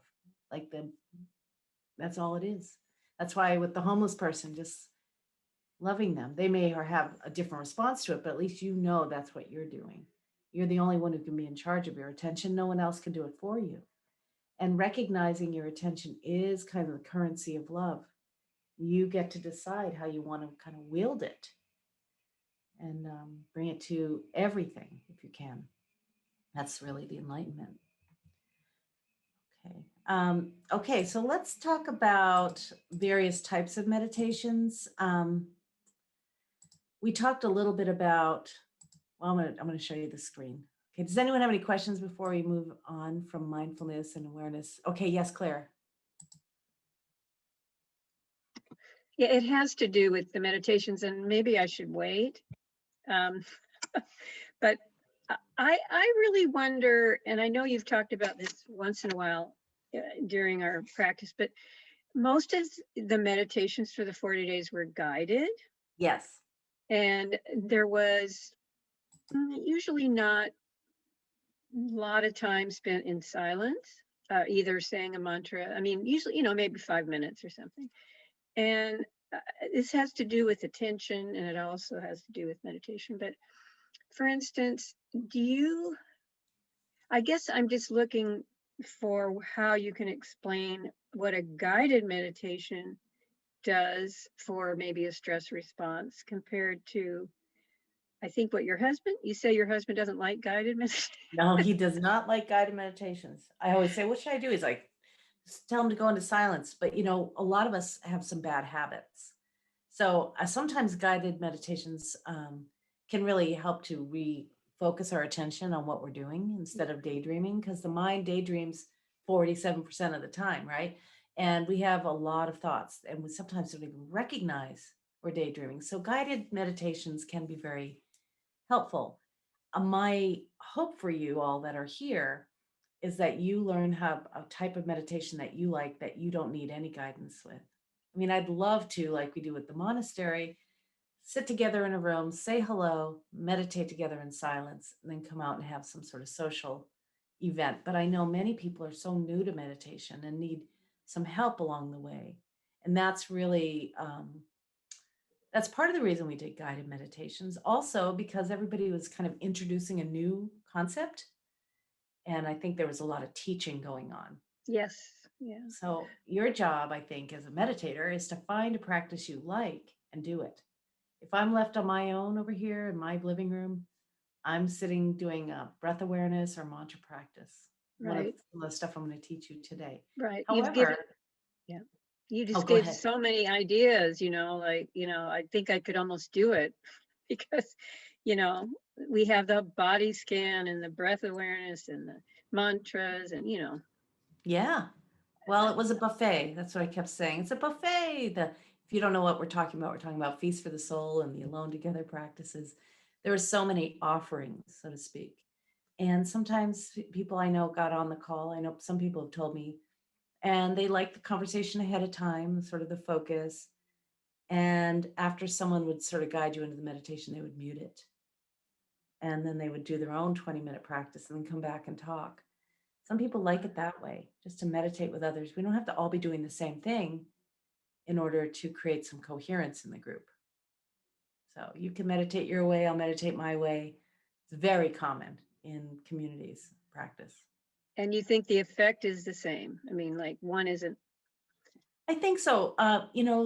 We'll talk more about this after the meditation, but there's so many ways to meditate. And some meditations keep you on the level of thought, especially a visualization where you're imagining this and that and this and that.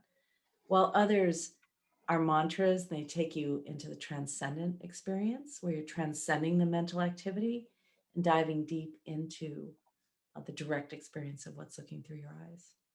I think that's probably more potent in terms of group coherence, but in terms of awakening in general, some of those guided meditations are helping people recognize there's stuff they have to work on, or they're working on it in the meditation, which I think is also helpful. I like to teach people how to fish instead of giving them a fish. You know what I mean? So that's sort of me, but I also know that's why most of my meditations are pretty simple and generally speaking, very, hopefully it's just not taking them on too much of a journey. I think I did one or two of those, but. So my hope is that at least one of your meditations a day is in silence. Maybe you go to guidance for the rest. Sounds good. Thank you. You're welcome. So let's look and see if I can share my screen. You never know. I'm going to see how I can do that. Let's try that again. Okay, here we are. Okay, so we're going to.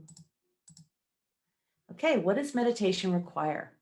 This might help you think clearly about meditation. Quite often, a lot of this I deconstructed meditations because I had been through so many communities, whether it was a transcendental meditation community, whether it was a Zen Buddhist community, whether it was an ashram or another type of meditation community. And I really was interested in what are the common concepts or common ingredients for every meditation. And for the most part, and we'll talk about the exception, but for the most part, there are three elements to almost every meditation. First is your willingness to do it, and you're all here and you've got that. Quite often that willingness is accompanied by that intention I suggested you put your attention on when you started. That is called, if you've ever done yoga nidra, your resolve or your sankalpa. The resolve is sort of like your commitment. Why am I doing this? And I'm going to stick with it anyway because I want what I want. Second, a second ingredient is your gentle attention. Now, your attention would be something that maybe let's just gaze out the window. If you're near a window, gaze out the window and just notice what's out there. It's usually not a judgmental attention that you're looking out the window with, right? It's just a general, natural, gentle, or unencumbered attention. So most people with meditation need their willingness to sit through the practice and a gentle attention. and then the object of focus. Now you see this elephant picture here. Elephants are very curious by nature. If you've ever been around them, they want to smell your hair and your breath. They want to figure out what you're wearing, and they're very curious, but yet they're also used for a number of things in India and Thailand. They're used for working, whether you're riding them or they're building a road. And so, or in a parade of sorts. And so to train an elephant, you have to give them what is on number 3, an object to focus on. So there's you're the subject, and that what you're focusing on, the object. In the elephant's case, they give the elephant, I'm gonna see if I can find, I can't find it. They give the elephant, oh, here it is. A stick to hold on to, right? They give this elephant a stick. They train it the nice way with a bamboo stick. And so the elephant, even though there's flowers and fruit and hair and things to smell, they got the stick, they got the stick, they've got the stick. The same is true for our active mind. Our active mind wants to go into other people's business and the to-do list and everything else in meditation. But the object of focus, whether it's sensations like something you feel or in your emotions, whether it's sight-based like a visualization, or whether it's sound-based, this is giving your mind, your attention, something to focus on so it doesn't wander around into like that default neural network, the mental activity that tends to be the default. So that's why in meditation, you can do a whole variety, and everybody has their favorites. I'm going to ask for those of you, because I think most of you meditate or have meditated in the past, I'm going to invite you to put in the chat right now, if you are left on your own, and I said, now meditate, why don't you meditate right now? What might you meditate? What would be the practice you would go to? What would be the practice you would go to?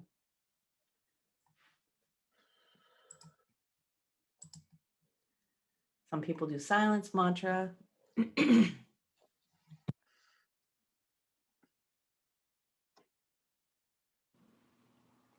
Mm-hmm. Yeah. And you can see there's no one way to do it. Some people go into silence. Sue, what do you pay attention to in the silence?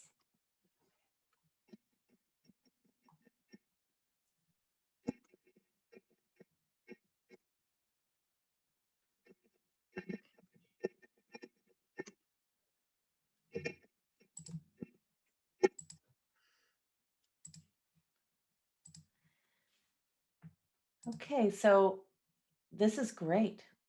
So you can see, let's take a look. All of these have different names. And, whether they're brand names like relaxation response or transcendental meditation or primordial sound meditation or seed meditation, or whether they're just practices you go to and you don't care about the brand. Brand names are just labels on practices that have been around probably forever. So let's look at some of these. We broke them into the sensation based. You can have externals where you're paying attention to physical sensations while you're moving, or internal sensations, the subtle sensations maybe of your heartbeat or your breath. You can also do walking meditation. That would be an external sensation based. Sight-based meditations would be with your eyes open. If they be external, you could watch the horizon line or the stars or the leaves flowing, moving in the wind, or a candle flame, or you can, with your eyes closed, do some visualization of light or place or whatever you may want to do. Sound-based meditations, aka some are mantras. The auditory focus, the sound you hear, like you can listen to music or listen to chants. The sound you make, like making a chant or praying, or one you think. And that's the one you think is like the counting, the mantra practices. So sound-based tend to be a little easier for some, and I'll tell you why. Most of us hear our thoughts.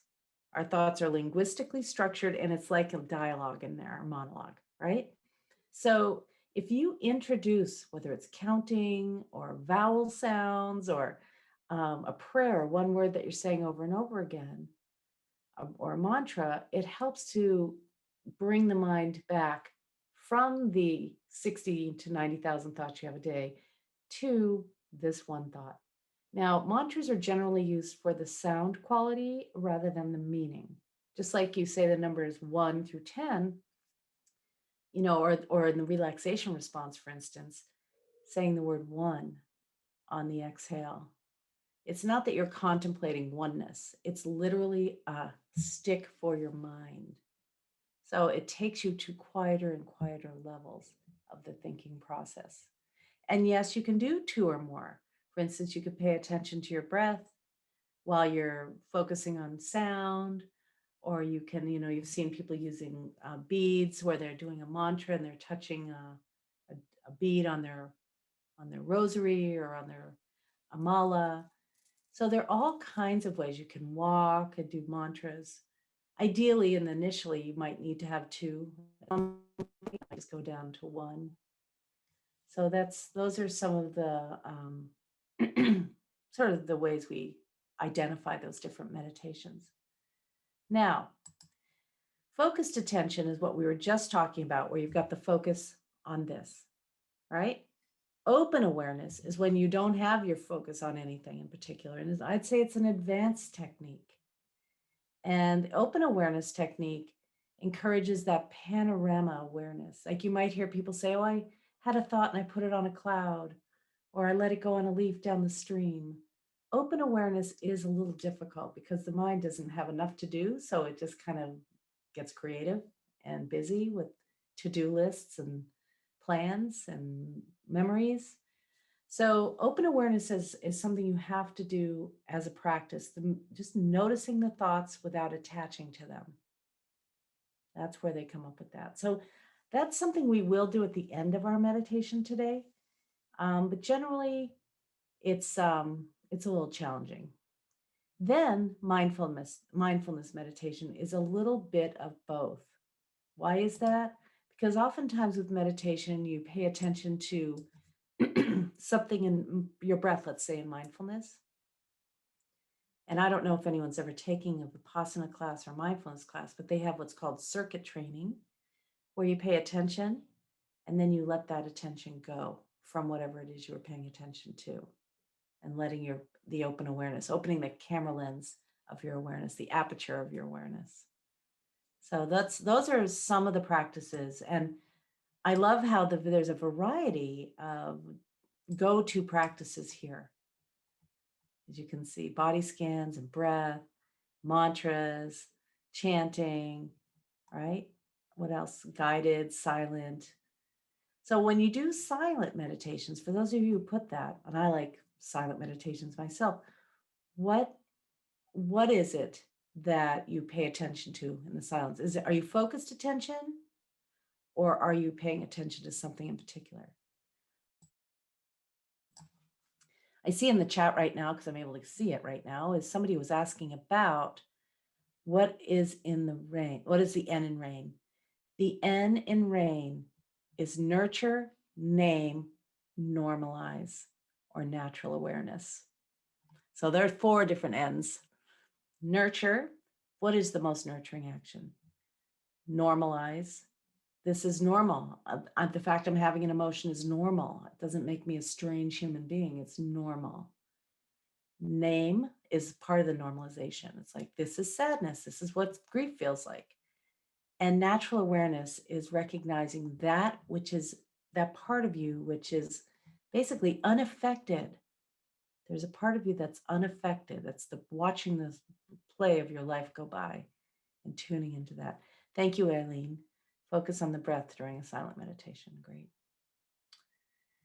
Any other comments or questions? I can hear you if you want to unmute yourself right now, if there's something you want to share.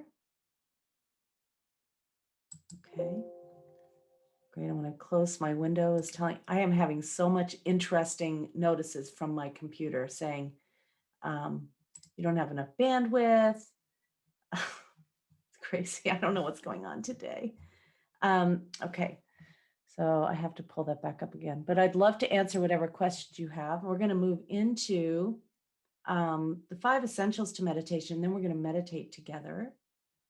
But I'd love to answer whatever questions may be outstanding or any insights you may have. Or if you have heard of a type of meditation that has kind of attracted you, what was that meditation? Let's see if we can deconstruct it to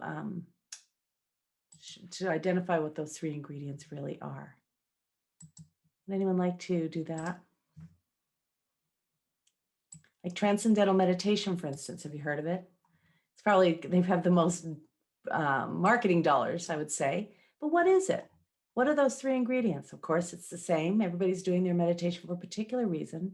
In their case, they recommend you meditate twice a day for 20 minutes. I'm going to recommend the same thing. Then, what do you pay your attention to? They have a silent mantra. So it's a sound-based meditation, and it doesn't have you pay attention to your breath and a mantra, simply a mantra, which is used for its sound quality. It's a sound of it's in Sanskrit, and they have you use that to interrupt the constant internal dialogue. So that is that. Now, demystifying meditation is very helpful because many of us think, well, I've got to get the right meditation. I've got to do the right type of practice. I've got to get the one that I pay a lot of money for. And you don't. When you recognize it, it doesn't say you need to pay a lot of money for this technique. So you don't. So I think that's interesting because that was one of my missions, was to deconstruct meditation. What is it that it's consisting of, whether it's Vipassana, which is paying attention to body sensations, whether it's breath or body, whether it's Zazen, fancy name for paying attention to the breath and counting, right? So there are all kinds of meditations. You might know of some, and you could go ahead and put them in the chat and we can deconstruct them. I usually know most of them, not all of them, because they come up with new ones all the time. Okay, let's talk about, I don't see anyone responding there. So let's talk about you and what we're going to learn today.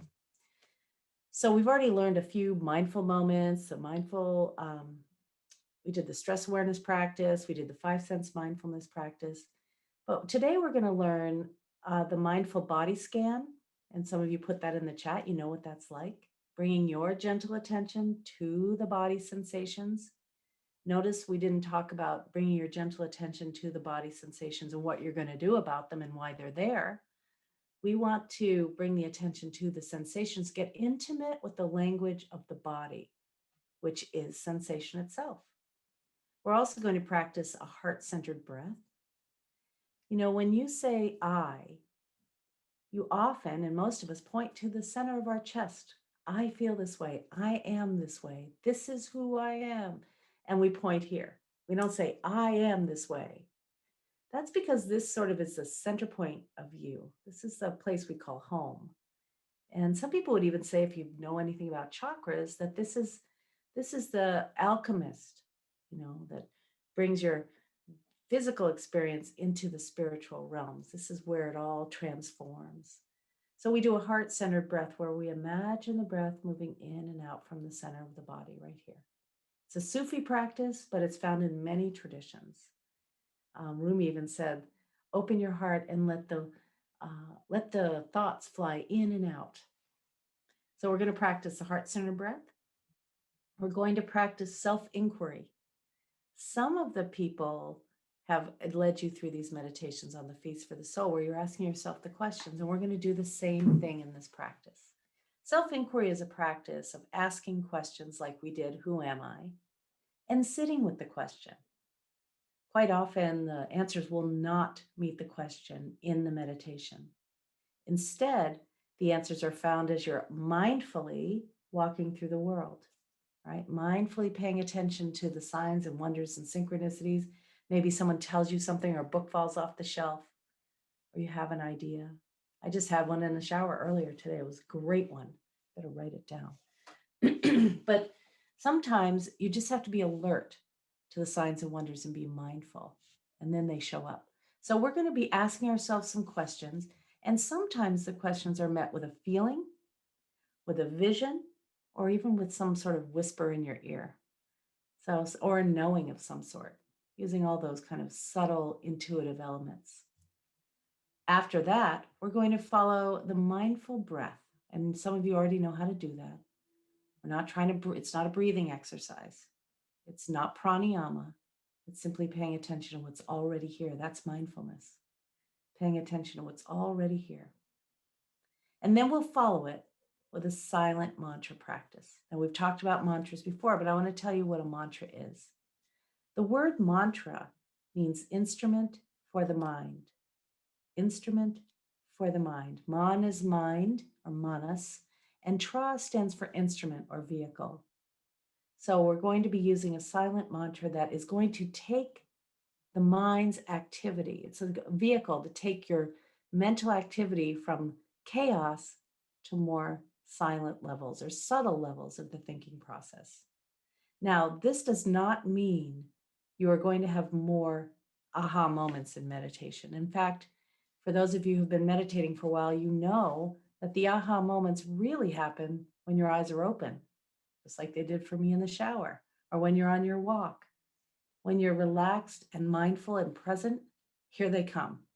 So quite often, the mantra practice takes you to the more subtle, less content-based thoughts. So you might have a thought like, what time is it? Or what do I need to do later? Or what did they really mean by that?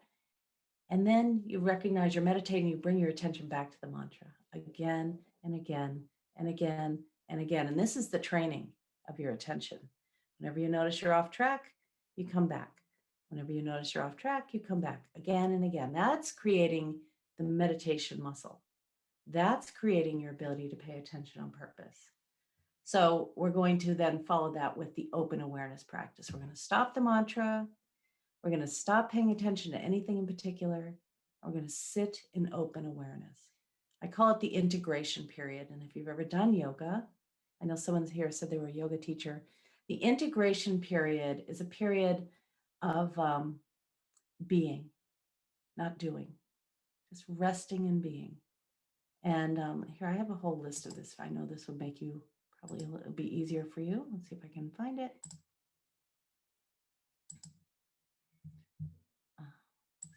Do this. Can you see that? Oh, we'll start there. Mantras.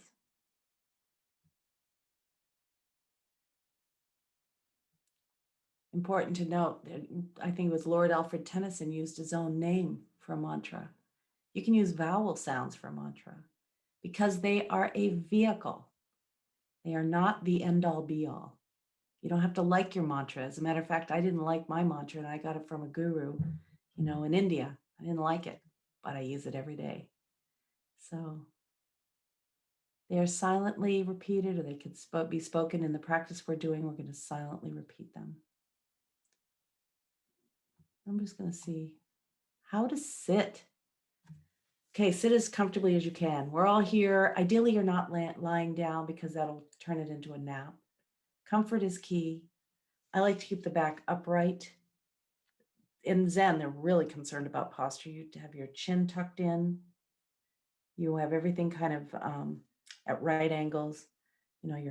Your spine is at a right angle to the floor, perpendicular to the floor, and then your chin is perpendicular to your spine. So everything is at right angles, and there's no movement. But in the practices we're going to do, you can move, you can scratch an itch, you can open your eyes, you can readjust your posture. It's okay to make slight adjustments as long as you move mindfully. Some people kick their feet, and it's a habit of moving all the time. We're going to bring everything down to stillness, and we're going to get as comfortable as we can. Let me see here. Oh, I wanted to show you that list. Here it is.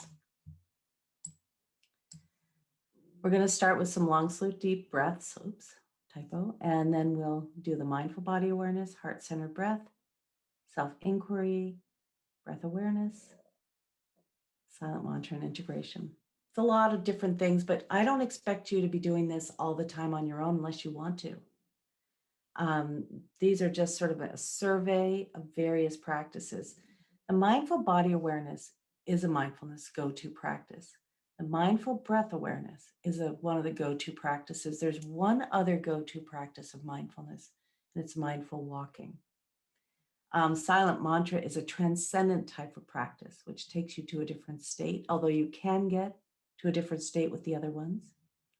And then we have the integration. And then the Sufi practice of asking yourself the questions rather than outsourcing your wisdom. because you're the wise one.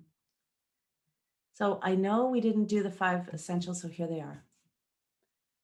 And somebody probably could share these. I know Amy and Amy know about them. I know Joe knows about them. I know Isabel knows about them.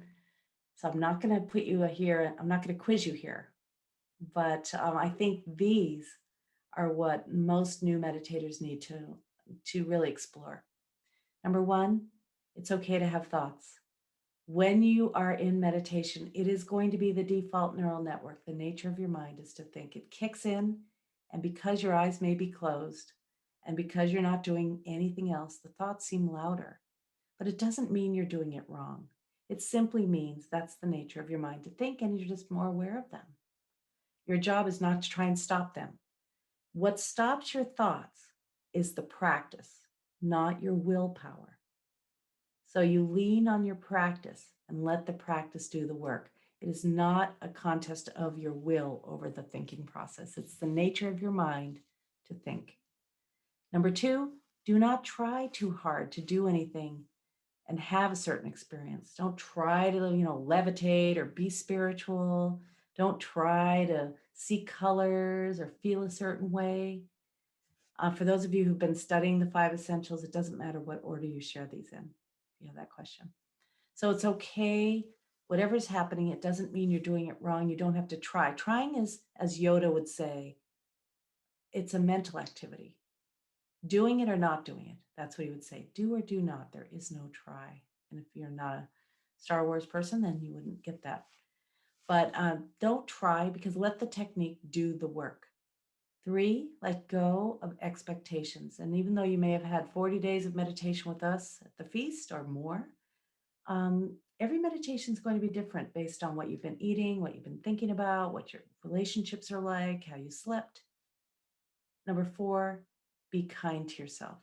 Do not spend any time at all in meditation saying nasty things to yourself.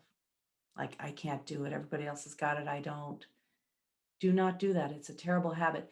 And one of the things about meditation is we're trying to create new habits. So how you treat yourself in meditation is actually how you're going to move out of meditation and have the life you want to have.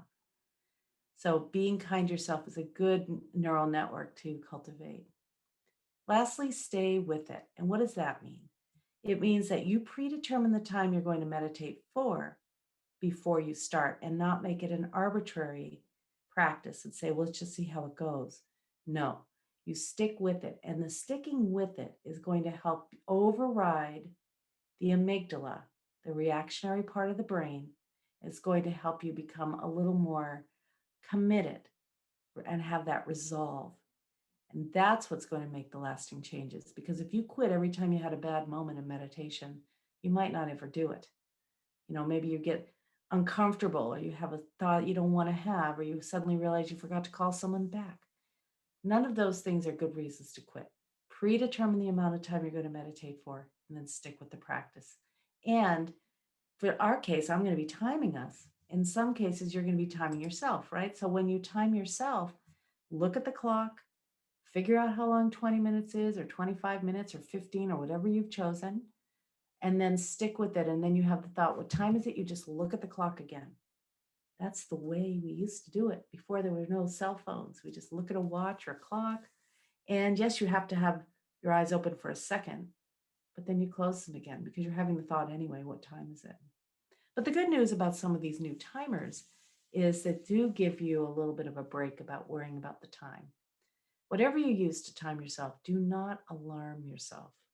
No alarms, no kitchen timers, no alarm clocks, nothing that's going to jar you out of meditation. Because, as we said in the very beginning, meditation is a state that you get into because of the practice. So we're going to meditate in just a moment. Does anyone have any comments or questions, or do you need a quick bio break before we go into the practice? Feel free to do that, or feel free to unmute yourself and ask your question. I can see you. Anyone have any comments or questions? So we're going to be meditating for about 22 minutes. And comfort is key. You can put your hands in any position you like. There are all kinds of mudras you can adopt, but I'd say comfort rather than trying to have a certain thing. I'd say in the very beginning, mudras are not particularly helpful because you haven't really refined your nervous system. As you've gained more and more experience with meditation, you may decide you really like to have your hands face up on your lap or face down on your knees or held together, or you like a mudra like this or like this. But in the beginning, it doesn't much matter because the fact that you're meditating is good enough. It's great. Okay. Looks like most people are back. 2 people are not. So let me talk a little bit about this and they'll catch it on the recording. Meditation, some people mentioned yoga before. Meditation is the yoga. Yoga comes from the word yoga comes from the root word yug, which means to connect or join. Like you're yoking some yak together to plow a field. Use these yokes and you're joining. Now, what are you joining in meditation? Sometimes you're joining your attention to your emotions. Sometimes you're joining your attention to your body. But ultimately, you're going to be joining your attention to that which is paying attention. And you can't think your way there. That's what yoga is. Yoga is a practice that's based on the 8 limbs of yoga from Patanjali. Now, if you ever read the Yoga Sutras, some of you have, there's about 2 sutras. The word sutra means stitch, and it's really just a phrase. Like now the teaching of yoga begins, and yoga is the cessation of the activity of the thoughts. They're usually just one sentence or so sutras, and there are about 200 of them. Only 1 or 2 of them are referring to the actual posture. The rest are referring to your mind and mindfulness and awareness and the yamas and niyamas, and ultimately and pranayama, and ultimately samadhi, which comes after mindfulness, which is dharana, after meditation, which is dhyana.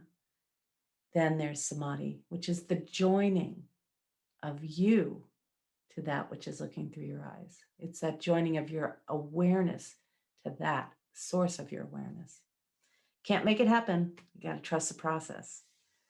And I see we're all back now. So thank you for being here. If you want to, you can shut off your phones if you're not on them right now.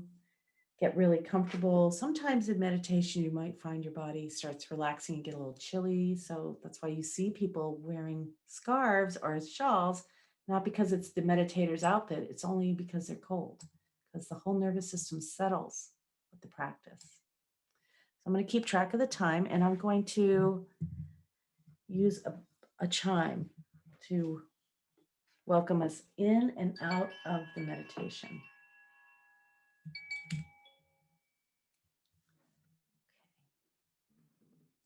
Gotta get comfortable here.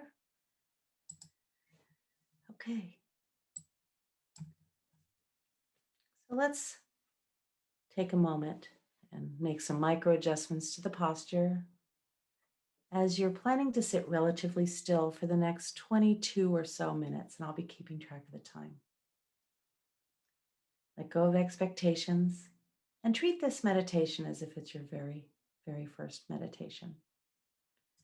You can keep your eyes closed if you like, but some people prefer to softly gaze toward the floor. And at any time during the practice, you can open your eyes and look around, or you can shift your position or scratch an itch, whatever you need. Let's begin by taking 3 long, slow, deep breaths through the nose. Breathing in slowly and deeply at your own pace, and breathing out slowly and fully.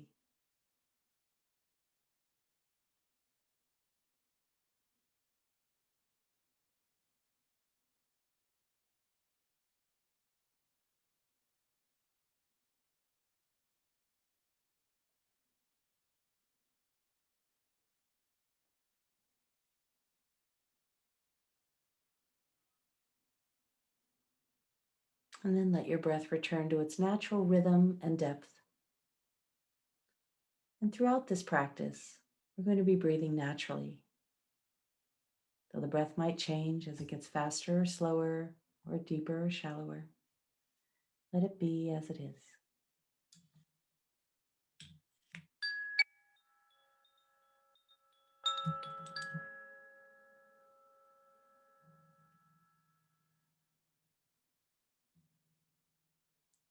You may begin to notice that you're a little more aware of sounds in your environment. So welcome everything you hear, near and far.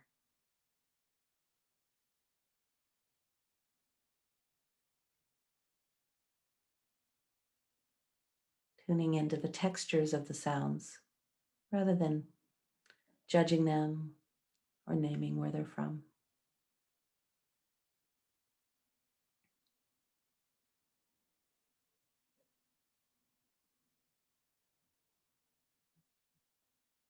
You may also become a little more aware of the sounds inside of you.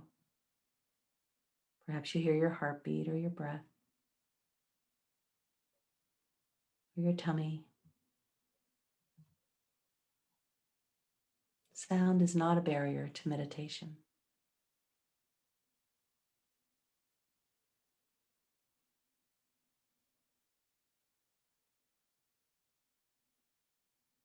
Take a moment now and welcome what you feel emotionally.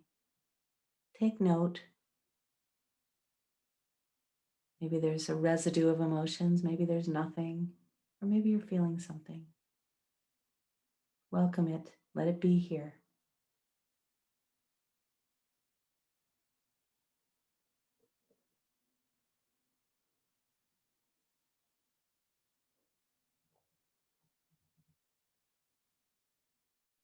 And now we'll practice a mindful body scan. Gently relaxing and becoming aware of various areas of the body. You may notice sensations such as warmth or coolness, or lightness or heaviness, movement or stillness. And things maybe you haven't been noticing, such as the way the clothing feels on your skin. So let's begin by noticing the sensations in the scalp. Staying out of judgment, simply welcoming sensations themselves. Noticing your forehead and your eyes.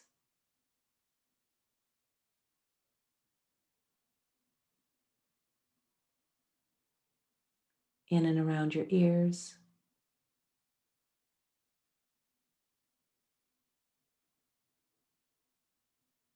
Your nose.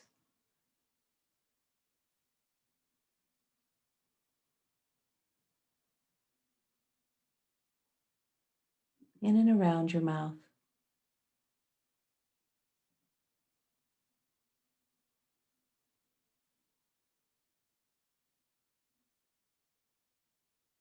You might notice your jaw or your chin. As you tuck your chin just a little bit, allowing the back of your neck to lengthen slightly.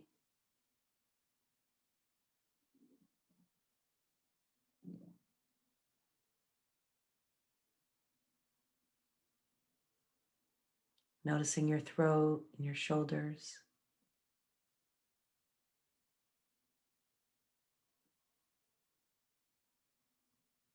Your arms and your hands.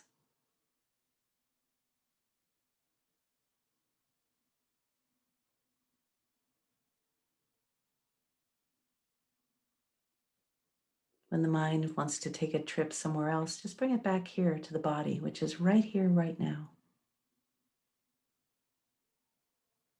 Feel the support now of the chair or the cushion underneath you.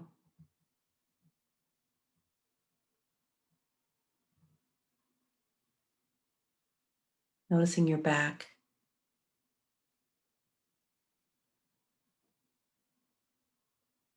Becoming intimate with the sensations of leaning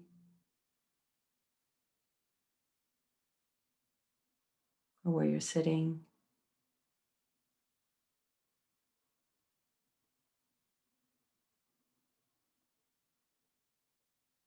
Bring your attention to the front of your body.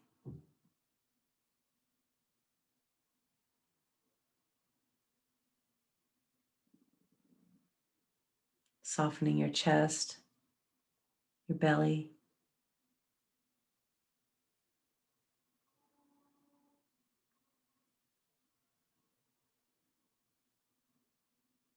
Letting go of any tension in your pelvis and your hips.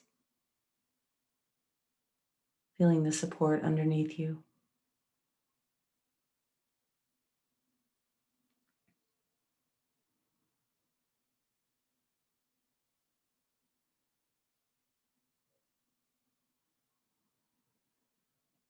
And in your own way, scanning your legs one by one or both at the same time, all the way down to your feet.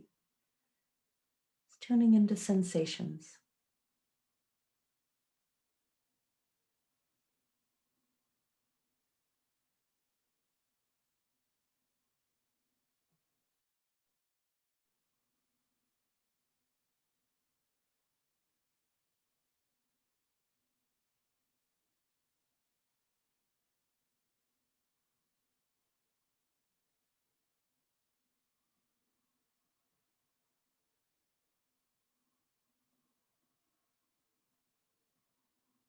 And now bring your attention to your entire body.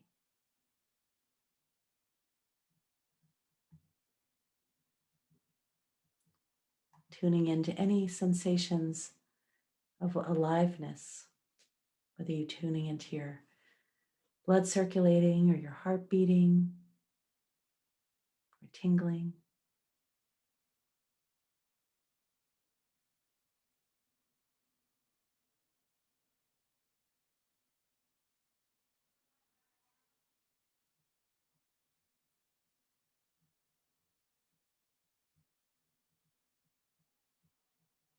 Tuning in now to the gentle rise and fall of your chest.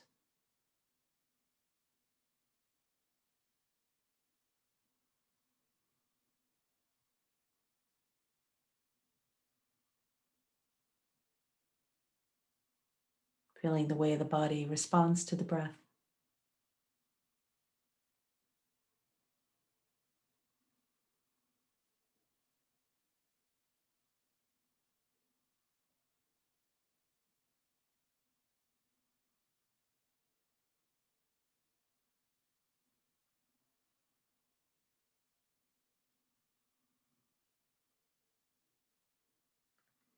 And now you can imagine the heart-centered breath.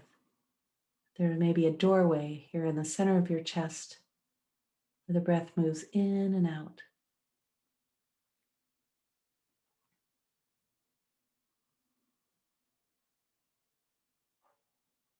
See, feel, or imagine it as this heart-centered breath activates heart wisdom, intelligence.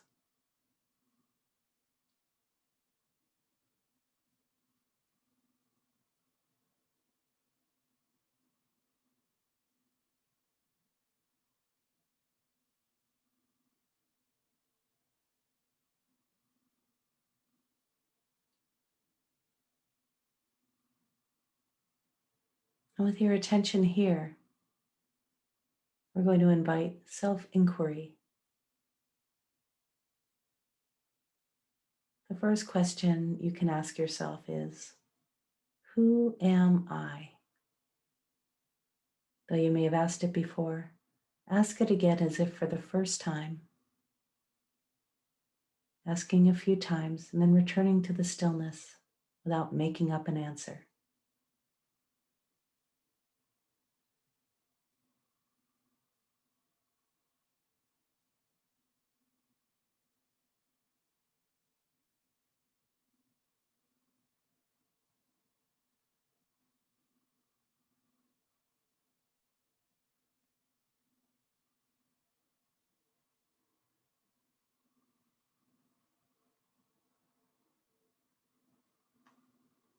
Letting that question go, you can introduce another one. What is my heart's desire?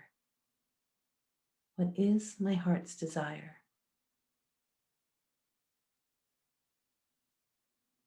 Ask it a few times and return to the silence.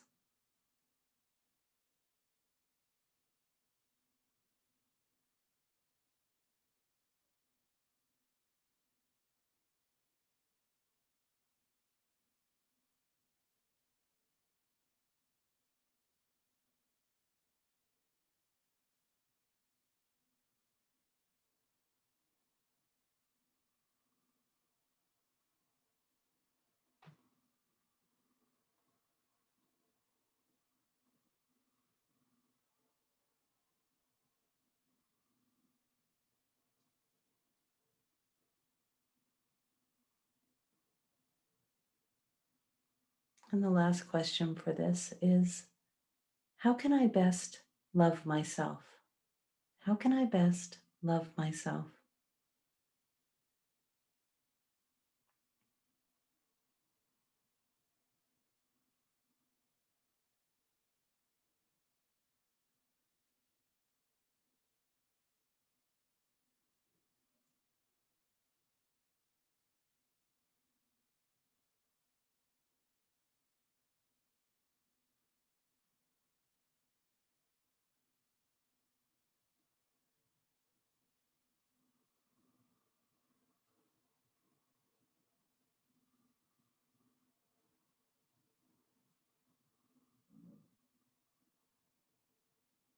You can let go of the questions and any answers that might have met them.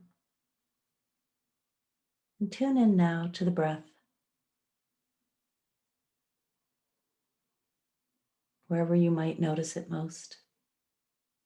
Let your attention rest on the simple, natural breathing process.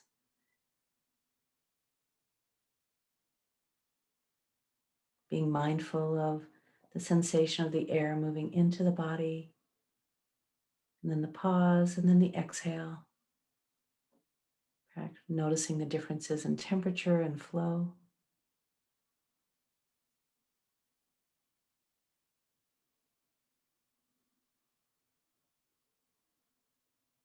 If you notice your attention drifting away, bring it right back to the breath.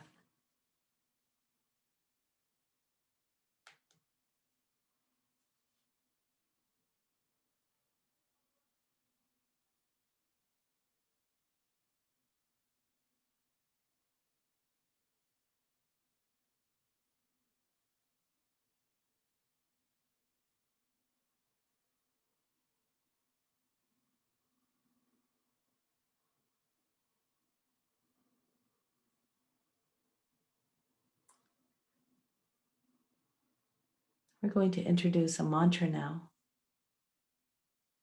that reflects the sound of the breath, if you can hear your breath. On the inhale, the mantra is HAM, H-A-M, pronounced HAM.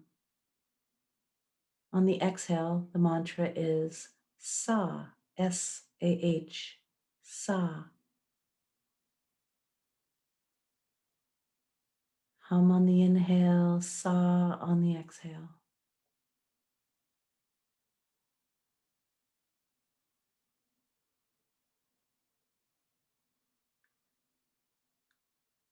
Hum, SA.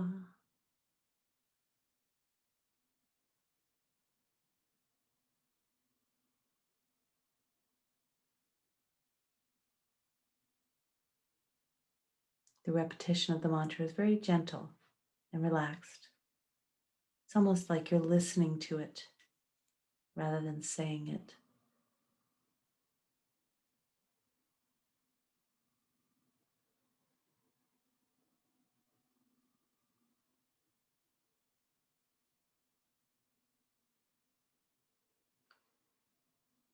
Whenever you notice your attention drifting away from the mantra, reintroduce it.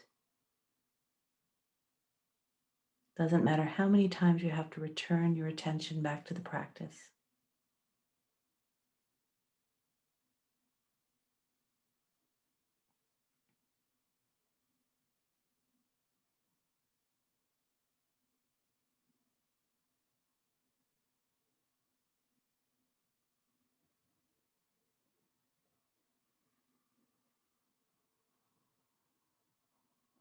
We're going to practice this for a little while and I'll keep track of the time.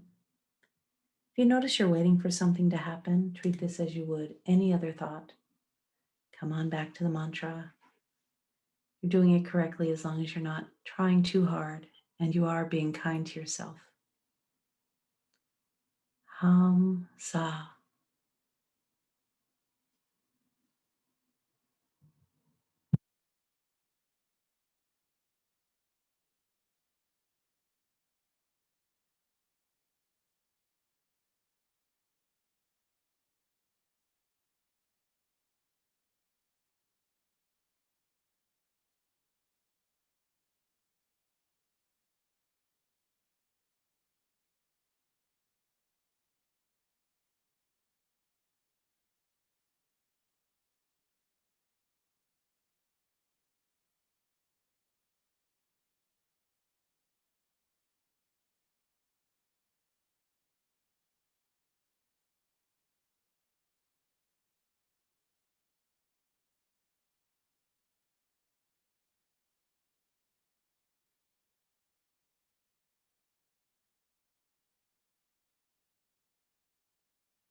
And now, with your eyes closed, stop repeating the mantra.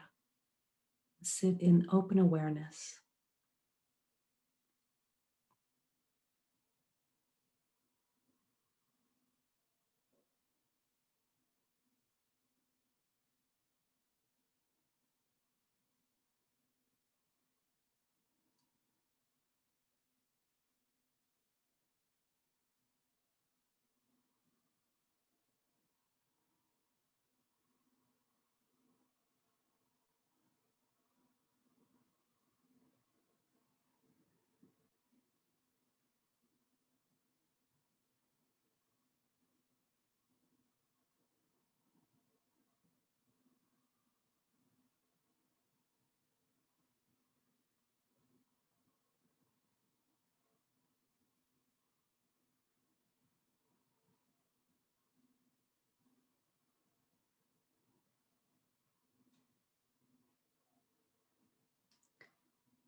As your practice is coming to a close, I invite you to notice what you hear and what you feel.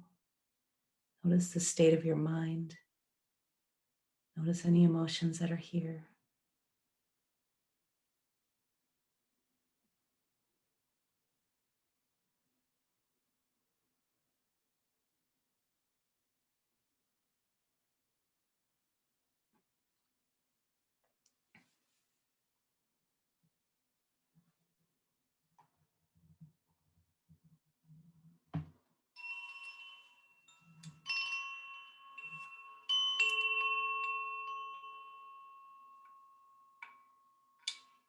Keeping your eyes closed.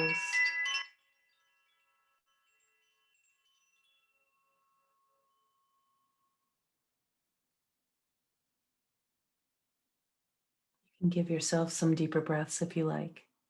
It's always important to come out of meditation slowly.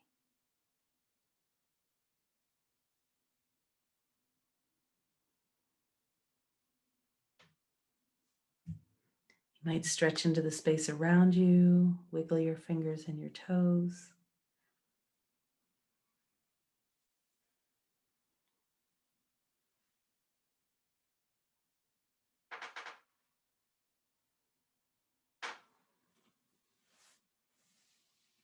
Many people end their meditations with a particular practice, whether you rub your hands together to create more warmth, and then place them over your eyes, and slowly opening your eyes in the darkness of your cupped palms.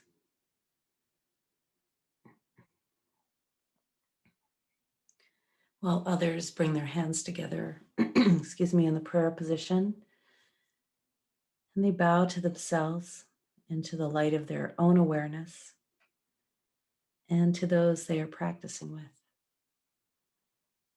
So whatever you're comfortable with, feel free to do that.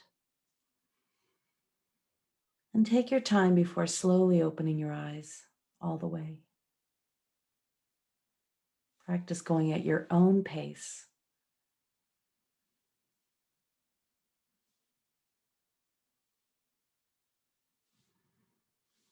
You might first, with a downward gaze, get comfortable there, and then open your eyes all the way when you feel like you'd like to do that. There's no rush.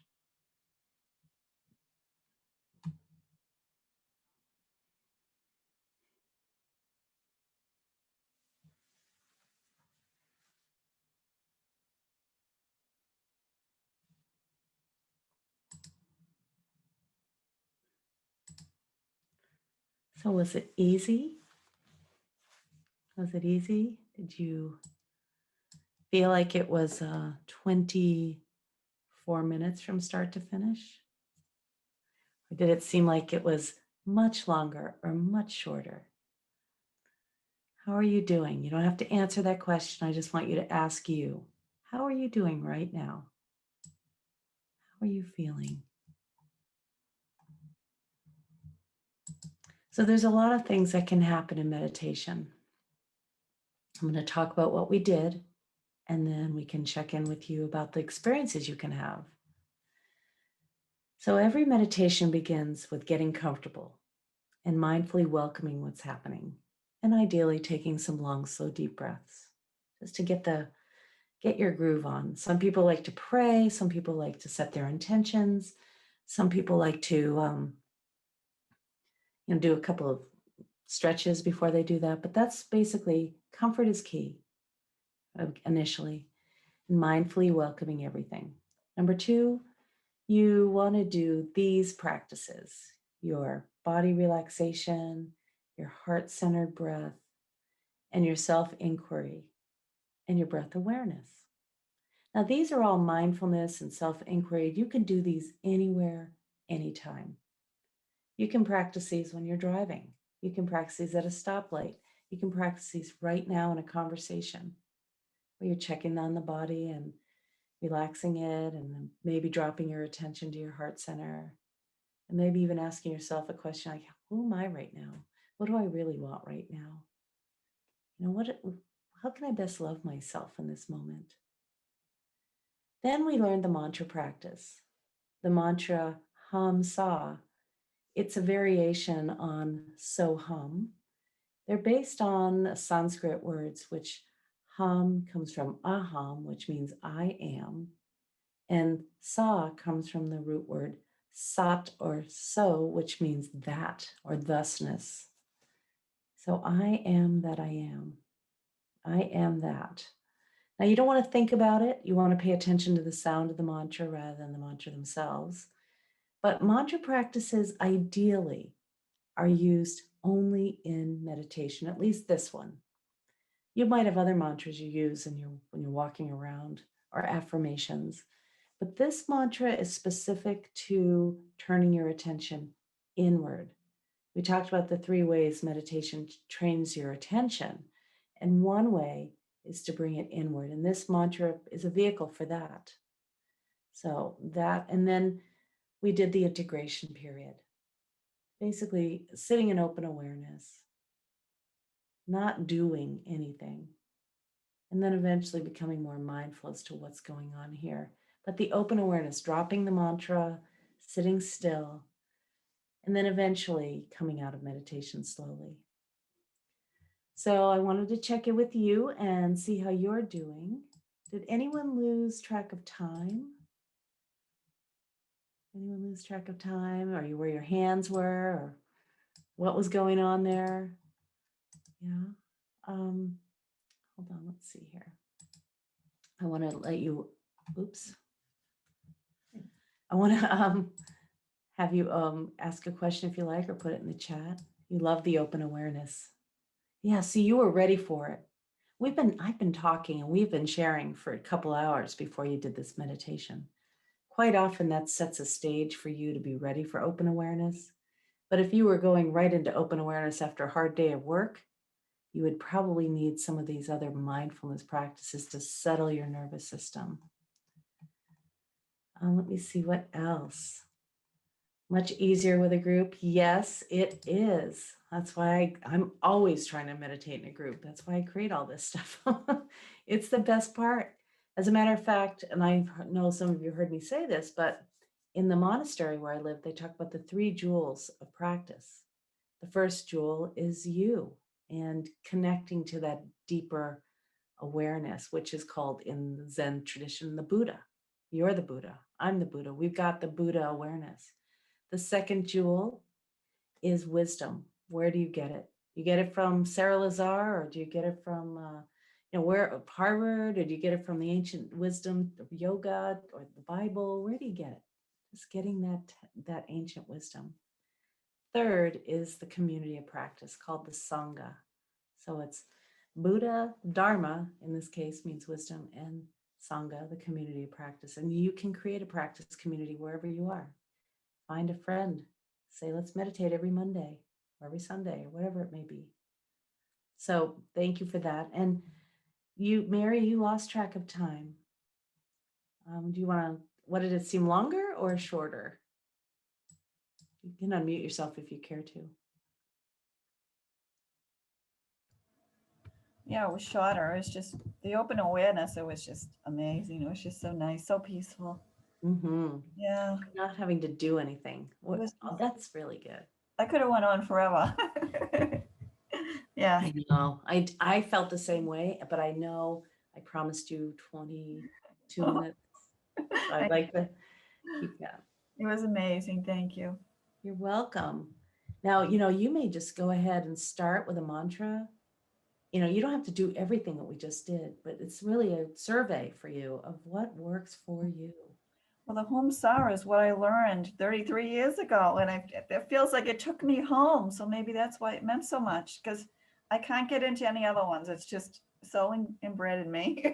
So yeah, it was amazing.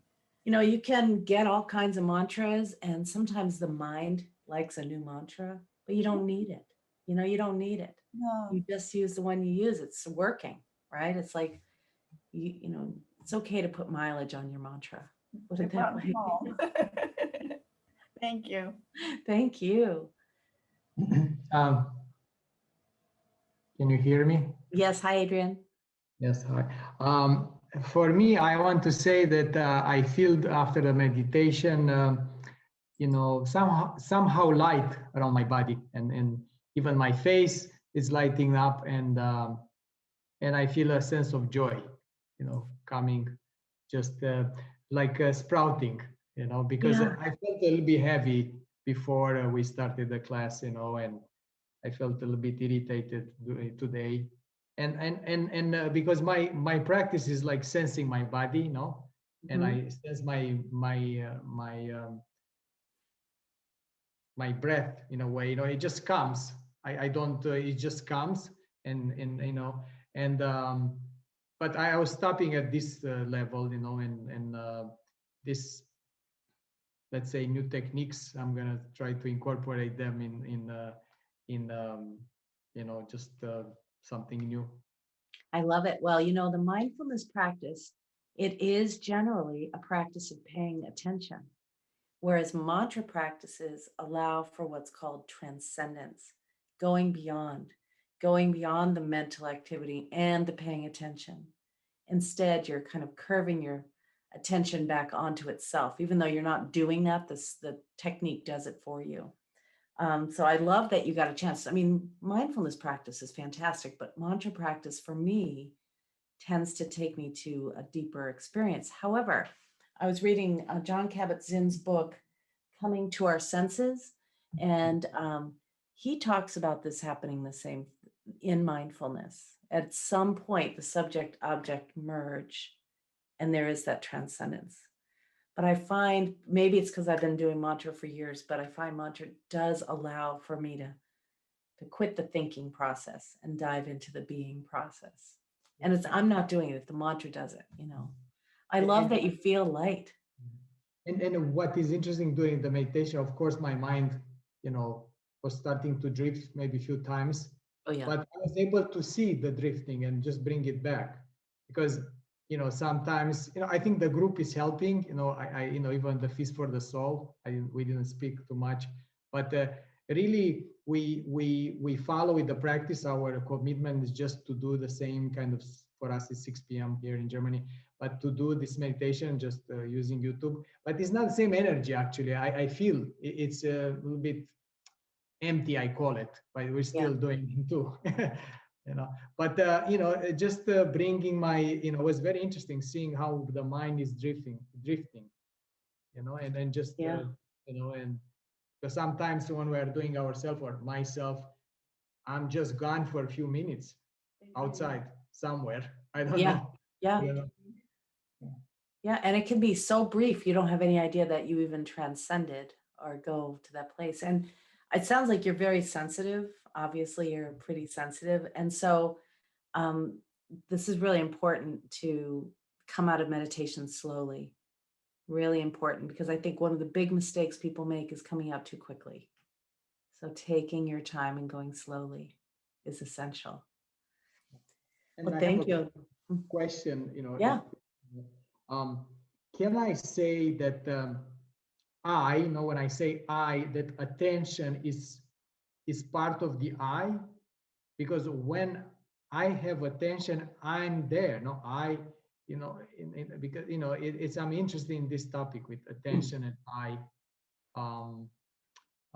Yeah. You know. Yeah, well, most people, if you ask them to point to themselves, they always go here, but awareness is the I, but a lot of us have the overlay of the self-image, right? But that the self-image is just a filter. There's something underneath that. Yeah. It's a good inquiry. Who am I? I mean, one saint from India, Ramana Maharshi, used to say, there are two paths to enlightenment. One is self-inquiry, like always asking, who's the one looking? Where did that thought arise from? What is the nature of reality? Like Einstein. And the other path is surrender, surrendering to giving your will over to God, so to speak. I think there's a middle way, but I mean, that's what he would say too. So maybe there's a yoni, it's called a yoni yogi, somebody who's very interested in thinking their way through. And that's a path to enlightenment. And when you say you feel light, that's enlightenment, right? That's why they use the word light. Yeah, I think nice. us together here in the group is helping, this. Yeah. Thank you. Yeah, thank you. Yeah. Okay, well, let's see. Who else? I see some questions in the chat. How you liked everything flowed well, Amy? Yay, good. You're going to be teaching this. And Sue? And yes, Mary, give your son the book. Although we can never make anyone meditate. I always warn people, do not become a meditation evangelist. It doesn't work well. I'm going to share some more slides with you about what we can experience in meditation. So let's see.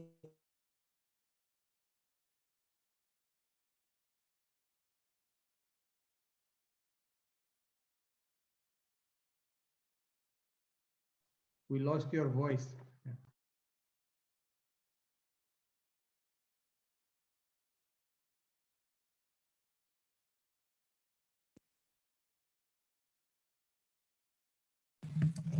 Technology today. Can you hear me? Yes. Oh my goodness. I swear it's never been this hard. You've been with me for 40 days. I don't think I've ever had this kind of challenge. Okay. It's just for your benefit though, apparently, especially those teachers out there who are going, oh my gosh, what happens if I don't have my PowerPoint and I can't get on Zoom and I can't show my screen? So here's some experiences that you can have in meditation. I just want to see. Yeah. So resist judging the meditation as good or bad. Now I think Adrian had an experience he enjoyed, but you may not have, and that's okay. And the next time it may be different for him and it may be different for you, and likely it will be. So resist judging it or basing the value of it on your experiences. Let's say you had a really restless meditation, or you didn't feel like you settled in, or you had too much distraction, or whatever it may be. It doesn't mean it's not working. Your opinion about the meditation doesn't matter. If we were to measure, like let's say they do at UMass Amherst or UMass Worcester, they measure your brain waves, or they measure your blood pressure, or they measure your heart rate or your respiration rate, they'd find it would be rested even if you don't feel that way. So your opinion at this point doesn't matter. It's good to know. You are going to have meditations you like better than others, but it doesn't mean they aren't working.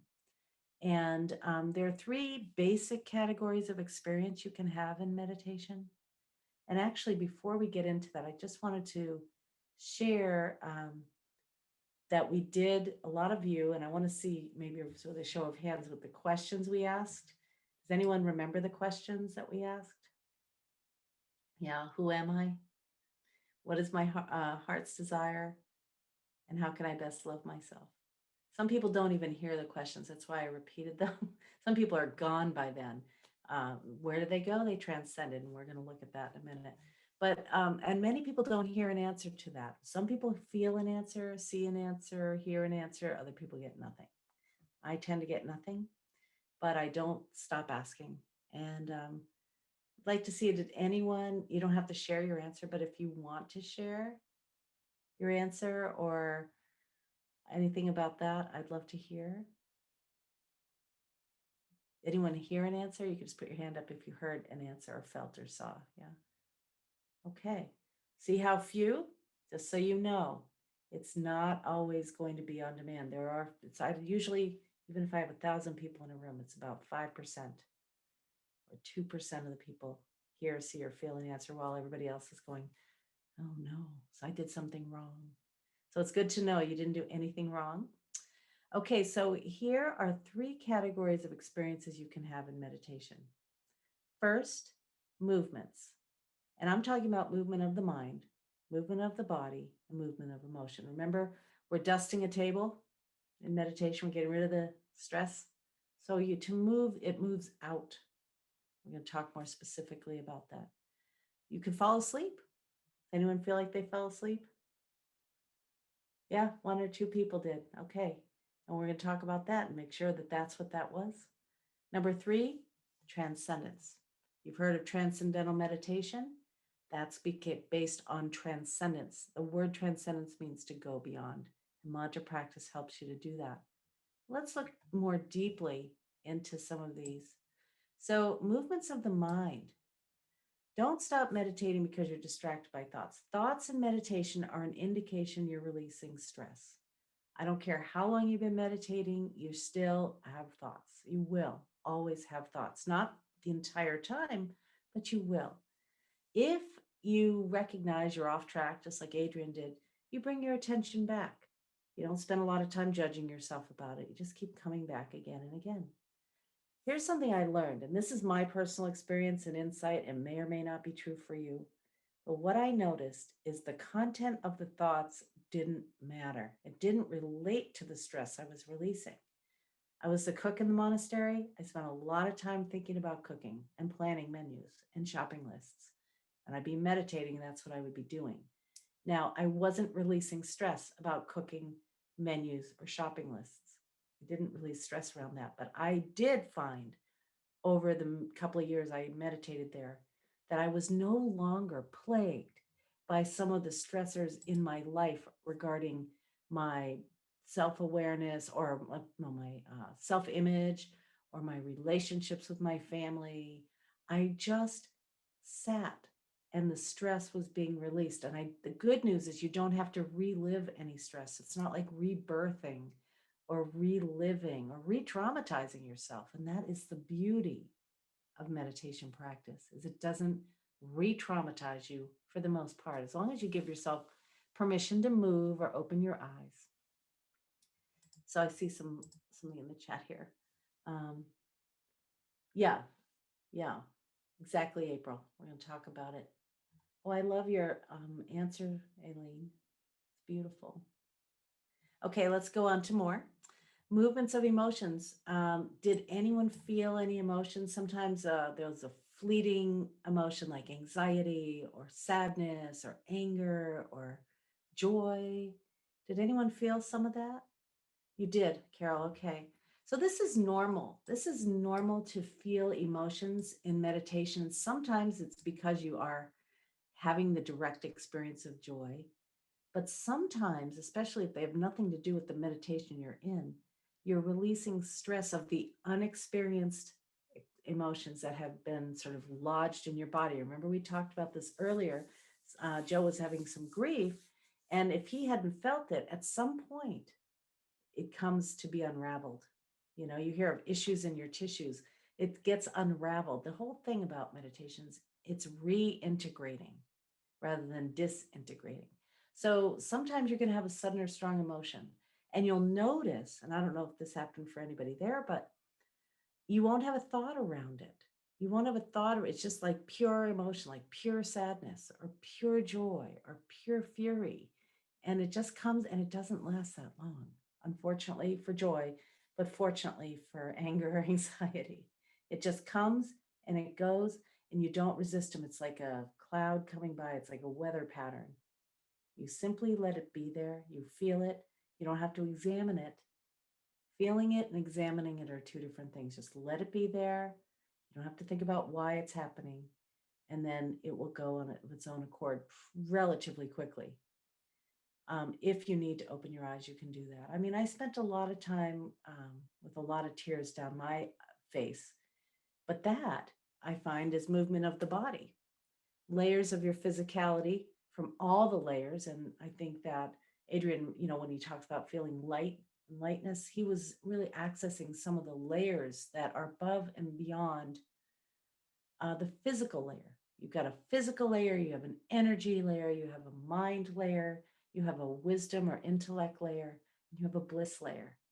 And all of these are layers. They're called koshas, and they all layer over who you really are.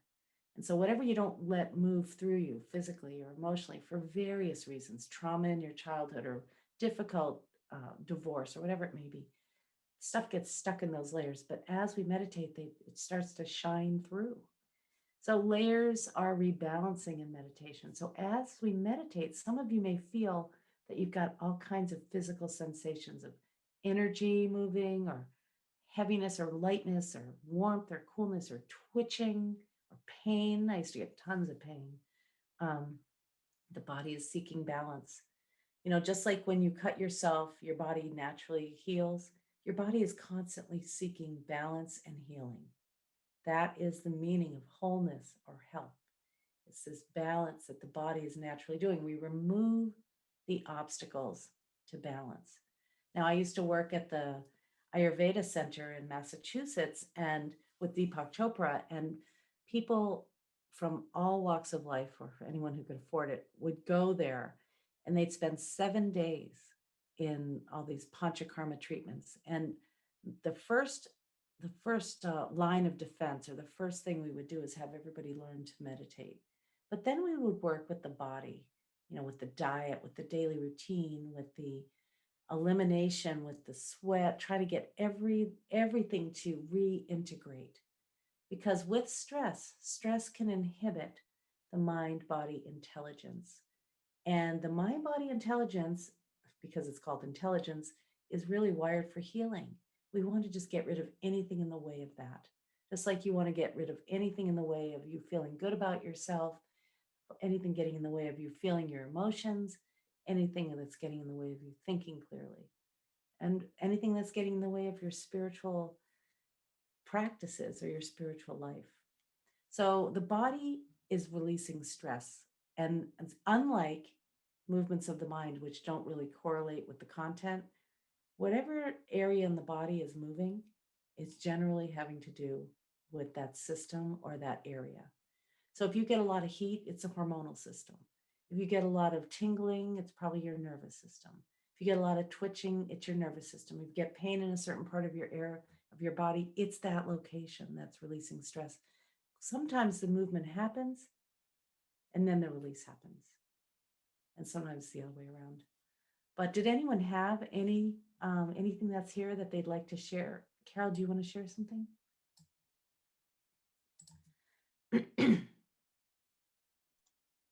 Okay. I get terrible twitching, and today was massive. Today was just unbelievable. From everything from the waist down, my legs. Like a dog will shake one leg. I do that. I turn into a dog and just shake and shake and shake and shake. How are you doing right now? Now it's stopped because I'm controlling it. But when I relax, it just starts twitching and twitching. This is good. This is really, really good. Your body, remember I talked about how we often just grin and bear it, and we don't let ourselves sweat, so to speak. And I say you should move the energy. Sometimes we don't, and we haven't for years. Yeah. And so it just lodges, but it will go away at some point. This meditation is what will help it move through and what will help you to reintegrate. Okay. But it's still stuck in there for some reason. It is. I mean, it's been going on for a year. Yeah. And actually it goes on as I'm falling asleep. Yeah. It's that restless leg thing that people talk about. And that's from the stress moving in the body and not dealing with it. You know about that. Not dealing with the physicality of the hormone building up. So it just moves. It doesn't have to stay that way. And my suggestion, my suggestion is welcome it. Yeah. Especially in meditation, even though you might not like it. But welcome everything, resist nothing. And at some point it will have its life, and that goes for emotions too. Welcome everything, resist nothing, and don't judge yourself for having these experiences. The body is finding balance. It is wiser than we are, always. So let it be, and just love your body, even with the twitching and the pain and whatever else is happening. Yeah. Thanks for sharing, Carol. Thank you. Yeah. Anyone else care to share? Okay, well, that was one. I don't see anyone's hands, but if you have your hand up, feel free to unmute yourself and share. Okay, well, let's go to the next. So we have the 3 movements indicating stress release, and then we could talk about discomfort. If you are feeling, this is for you, Carol, and anyone who has pain, you can have 3 choices with pain or any discomfort. You can explore it. Now, I'm not talking about mentally explore, but explore the physical sensations. Like, what does twitching feel like? You know, I mean, not even what does it. Like, let's look at it. Let's feel into it instead of calling it twitching and resisting it. You can ignore it. This is also an enlightened response. And give it no more attention if you want. Because pain, sometimes I have to ignore. In the Zen Center, my knees would be on fire. I did all 3 of these except for 3 because you weren't allowed to move. But, obviously you could if you wanted to, but you would get in big trouble. So you could explore it, like, where is that pain coming from? Where's the origin source of the pain? Go with your awareness into the sense of it. Where is it? And then, or ignore it, which I would do because that was enlightened at the time. And then move. If you're not in a monastery, you can move. Like, you might move your legs, Carol, on purpose to a different position if that's your integrity at that time. But recognize that all of these experiences, whether you like them or not, are good and good for you. Don't ever harm yourself in the meditation by making yourself sit longer than you want to, or grinning and bearing it. I wouldn't do that. But if it feels like today you can handle it, then handle it. Now, we talked about the 3 categories of experience: movement, falling asleep. I see here that April said she might have been transcending, but it feels like sleep, and that's exactly right. A lot of people who are not used to that 4th state of consciousness, we talked about waking, sleeping, dreaming. Meditation is the 4th state of consciousness, which can feel like sleep. It's similar to sleep as the body's rested. You're losing track of time and space. You're losing track of what, your environment, and time is just gone, right? But you're not sleeping because you can still hear my voice and you still are aware. It's not a dull state of awareness. It's an awake state of awareness. So people often say, I know I was sleeping, and I'll say, how do you know? Oftentimes people do fall asleep, though, if they're sleep deprived, and a lot of people who come to meditation have insomnia. It's the perfect time for your body to take a rest. You are reaching a deep level of relaxation, which is why it's so good for your body to regroup and recalibrate. If you were sleeping, you probably couldn't hear me. And when you come out of it, your awareness is going to be dull. Now, dull and relaxed are 2 different types of awareness. Dull is like feeling groggy, like you're coming out of a nap and you just can't be disturbed. Relaxed, as some of us come out of meditation kind of relaxed, that's a different feeling. And with sleep, you do get the sleep breathing, and if you're in a room with someone right now, they may tell you, yeah, you were sleeping. One way to prevent sleeping, if that's a habit for you, is obviously to get more sleep, but to sit up and not lie down. A lot of people think they equate meditation with relaxation, and so they lie down right before bed to meditate and they're sound asleep. So that's not meditation, that's napping. But here's the 3rd category of experience: transcendence. It's one of the categories, but it's not actually an experience, it's a state. Like, you don't experience sleep, it takes, because you've transcended truly, and you just don't experience it because you're gone. The experiencer is out to lunch. You don't often experience transcendence either. It's a state of consciousness, right? So we experience those 3 states: waking, dreaming, and sleeping. All 3 of those states have different brainwave functions and psychophysiological markers, whether it's your hormones, your breath, your blood pressure, your state of awareness, your brain waves. And the fourth state is transcendence, which is not common for most people. Some people transcend, like surfers, they have the regular experience of transcendence, maybe a dancer, maybe an artist.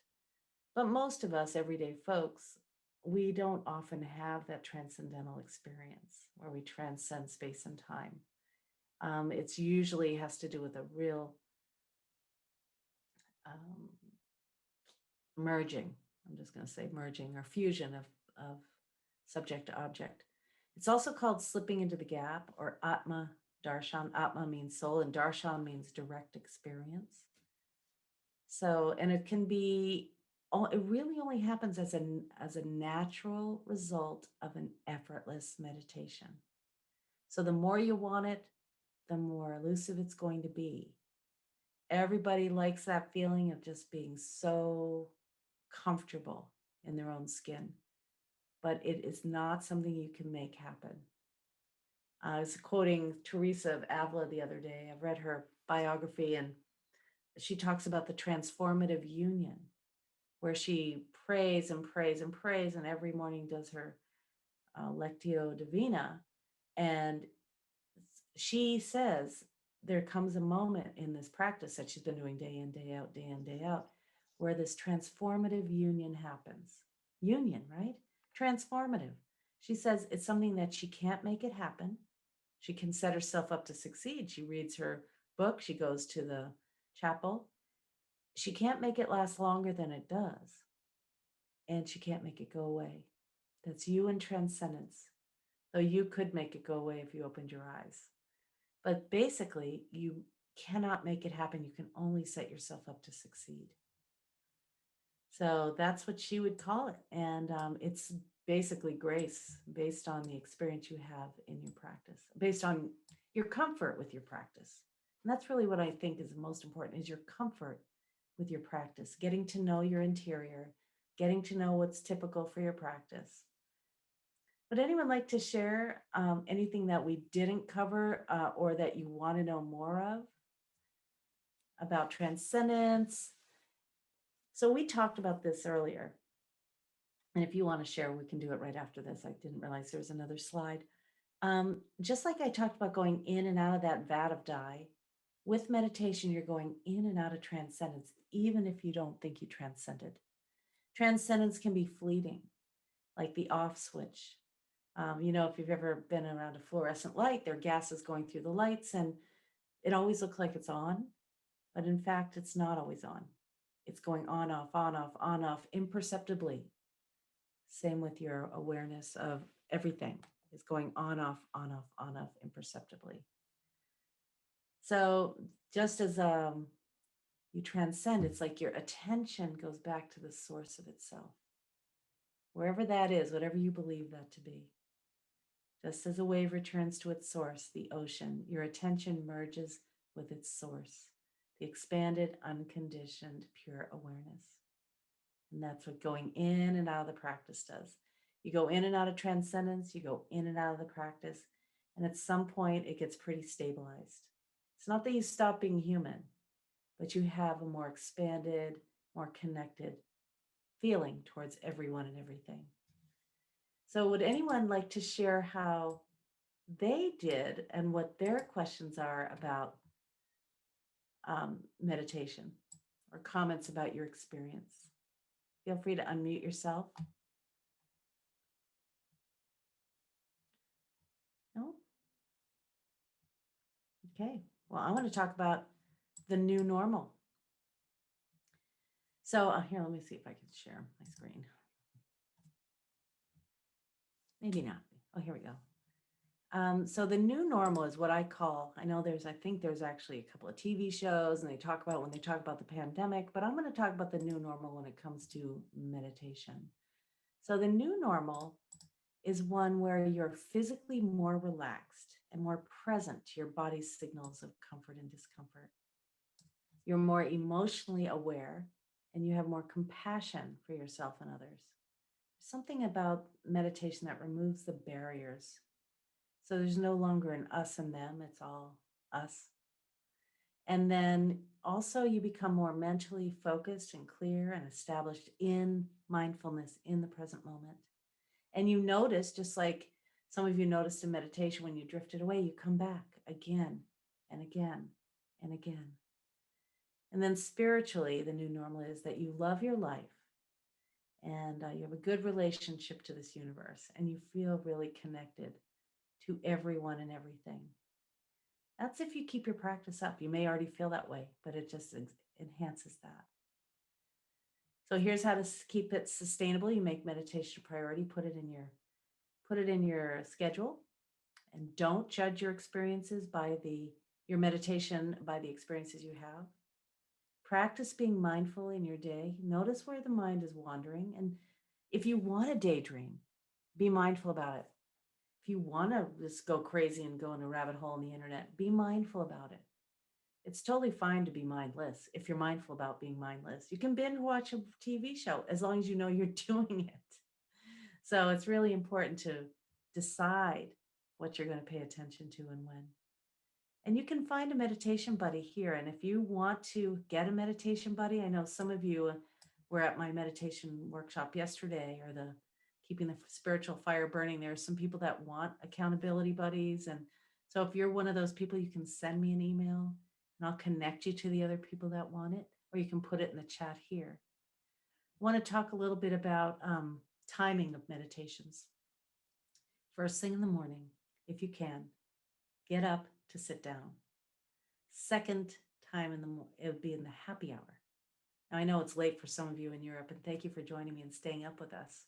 But mostly at home, in your regular routine, the hours of between 4 a.m. and 6 a.m. and the hours between 4 p.m. and 6 p.m.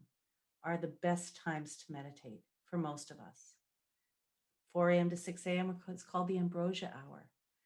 4 p.m. to 6 p.m. is the happy hour. And so do it before you've eaten a big meal. Do it at least 3 hours before you go to bed, at least the practices we just learned. And then see how it goes. Put it in your schedule. 5 minutes if you need to, 10 minutes if you need to. Sometimes my husband and I go, how long do you want to meditate? I go, anywhere from 10 to 20 minutes. Or I'll say, let's go to 25. And then he sets the alarm, he sets the timer and we do it. And so that's how to do it. Predetermine the time you're going to meditate for. Don't do it on a full stomach. Don't do it too close to bedtime because it will give you more vitality. And I know some of you had to do it at bedtime. But here's the thing. Those of you who've been meditating with us today, you might be feeling a little more relaxed. Notice how much energy you have in the evening. Notice if you feel more vital. Now, some of you have not been meditating 40 days in a row. I'm going to encourage you to meditate for 40 days in a row. That will change your life. And you can ask anyone here who's been doing it. And so if this is new for you, see if you can commit to 40 early mornings. As Rumi says, what 9 months does for a growing embryo, 40 early mornings will do for your growing awareness. So that's what I encourage you to do today. Before I leave you, I know our time is up. I'd love to, encourage you to put your name in the chat if you want an accountability partner. I encourage you to stay connected with me if you have some, challenges or issues. I know there's going to be an email. If you're on my list here, you're going to get an email from me announcing what's going to come up on Monday at the Moments of Mass Mindfulness. They're starting a new program on Monday. So you can join us every 9 a.m. Pacific, 12 noon Eastern, and 5 p.m. I think it is GMT for our gathering once again of meditations. And I'll be there. Susie will be there. Sue will be there. So that may be a good jumping off point for you to keep your 90 days or 40 days going. So next time you meditate, ideally will be tomorrow morning, first thing. As they say, get up to sit down, or as some people used to say, rise, pee, and meditate. So does anyone have any comments? I see there's somebody in the chat. Let me see if I can pull it up. I would love to stay in touch. There you go. So thank you, Sue. I will connect you. I'll connect you and send you an email. Thank you for being with me. You know, it's my favorite thing. I couldn't do it without you. And I'd really love to help you if you have any comments, that you have a burning question, I'd love to answer it. If you don't, then I'm going to leave you with a blessing. May you be peaceful and at ease. Loka samasta sukhino bhavantu. Sanskrit for may all beings everywhere be peaceful and at ease. So thank you for being here.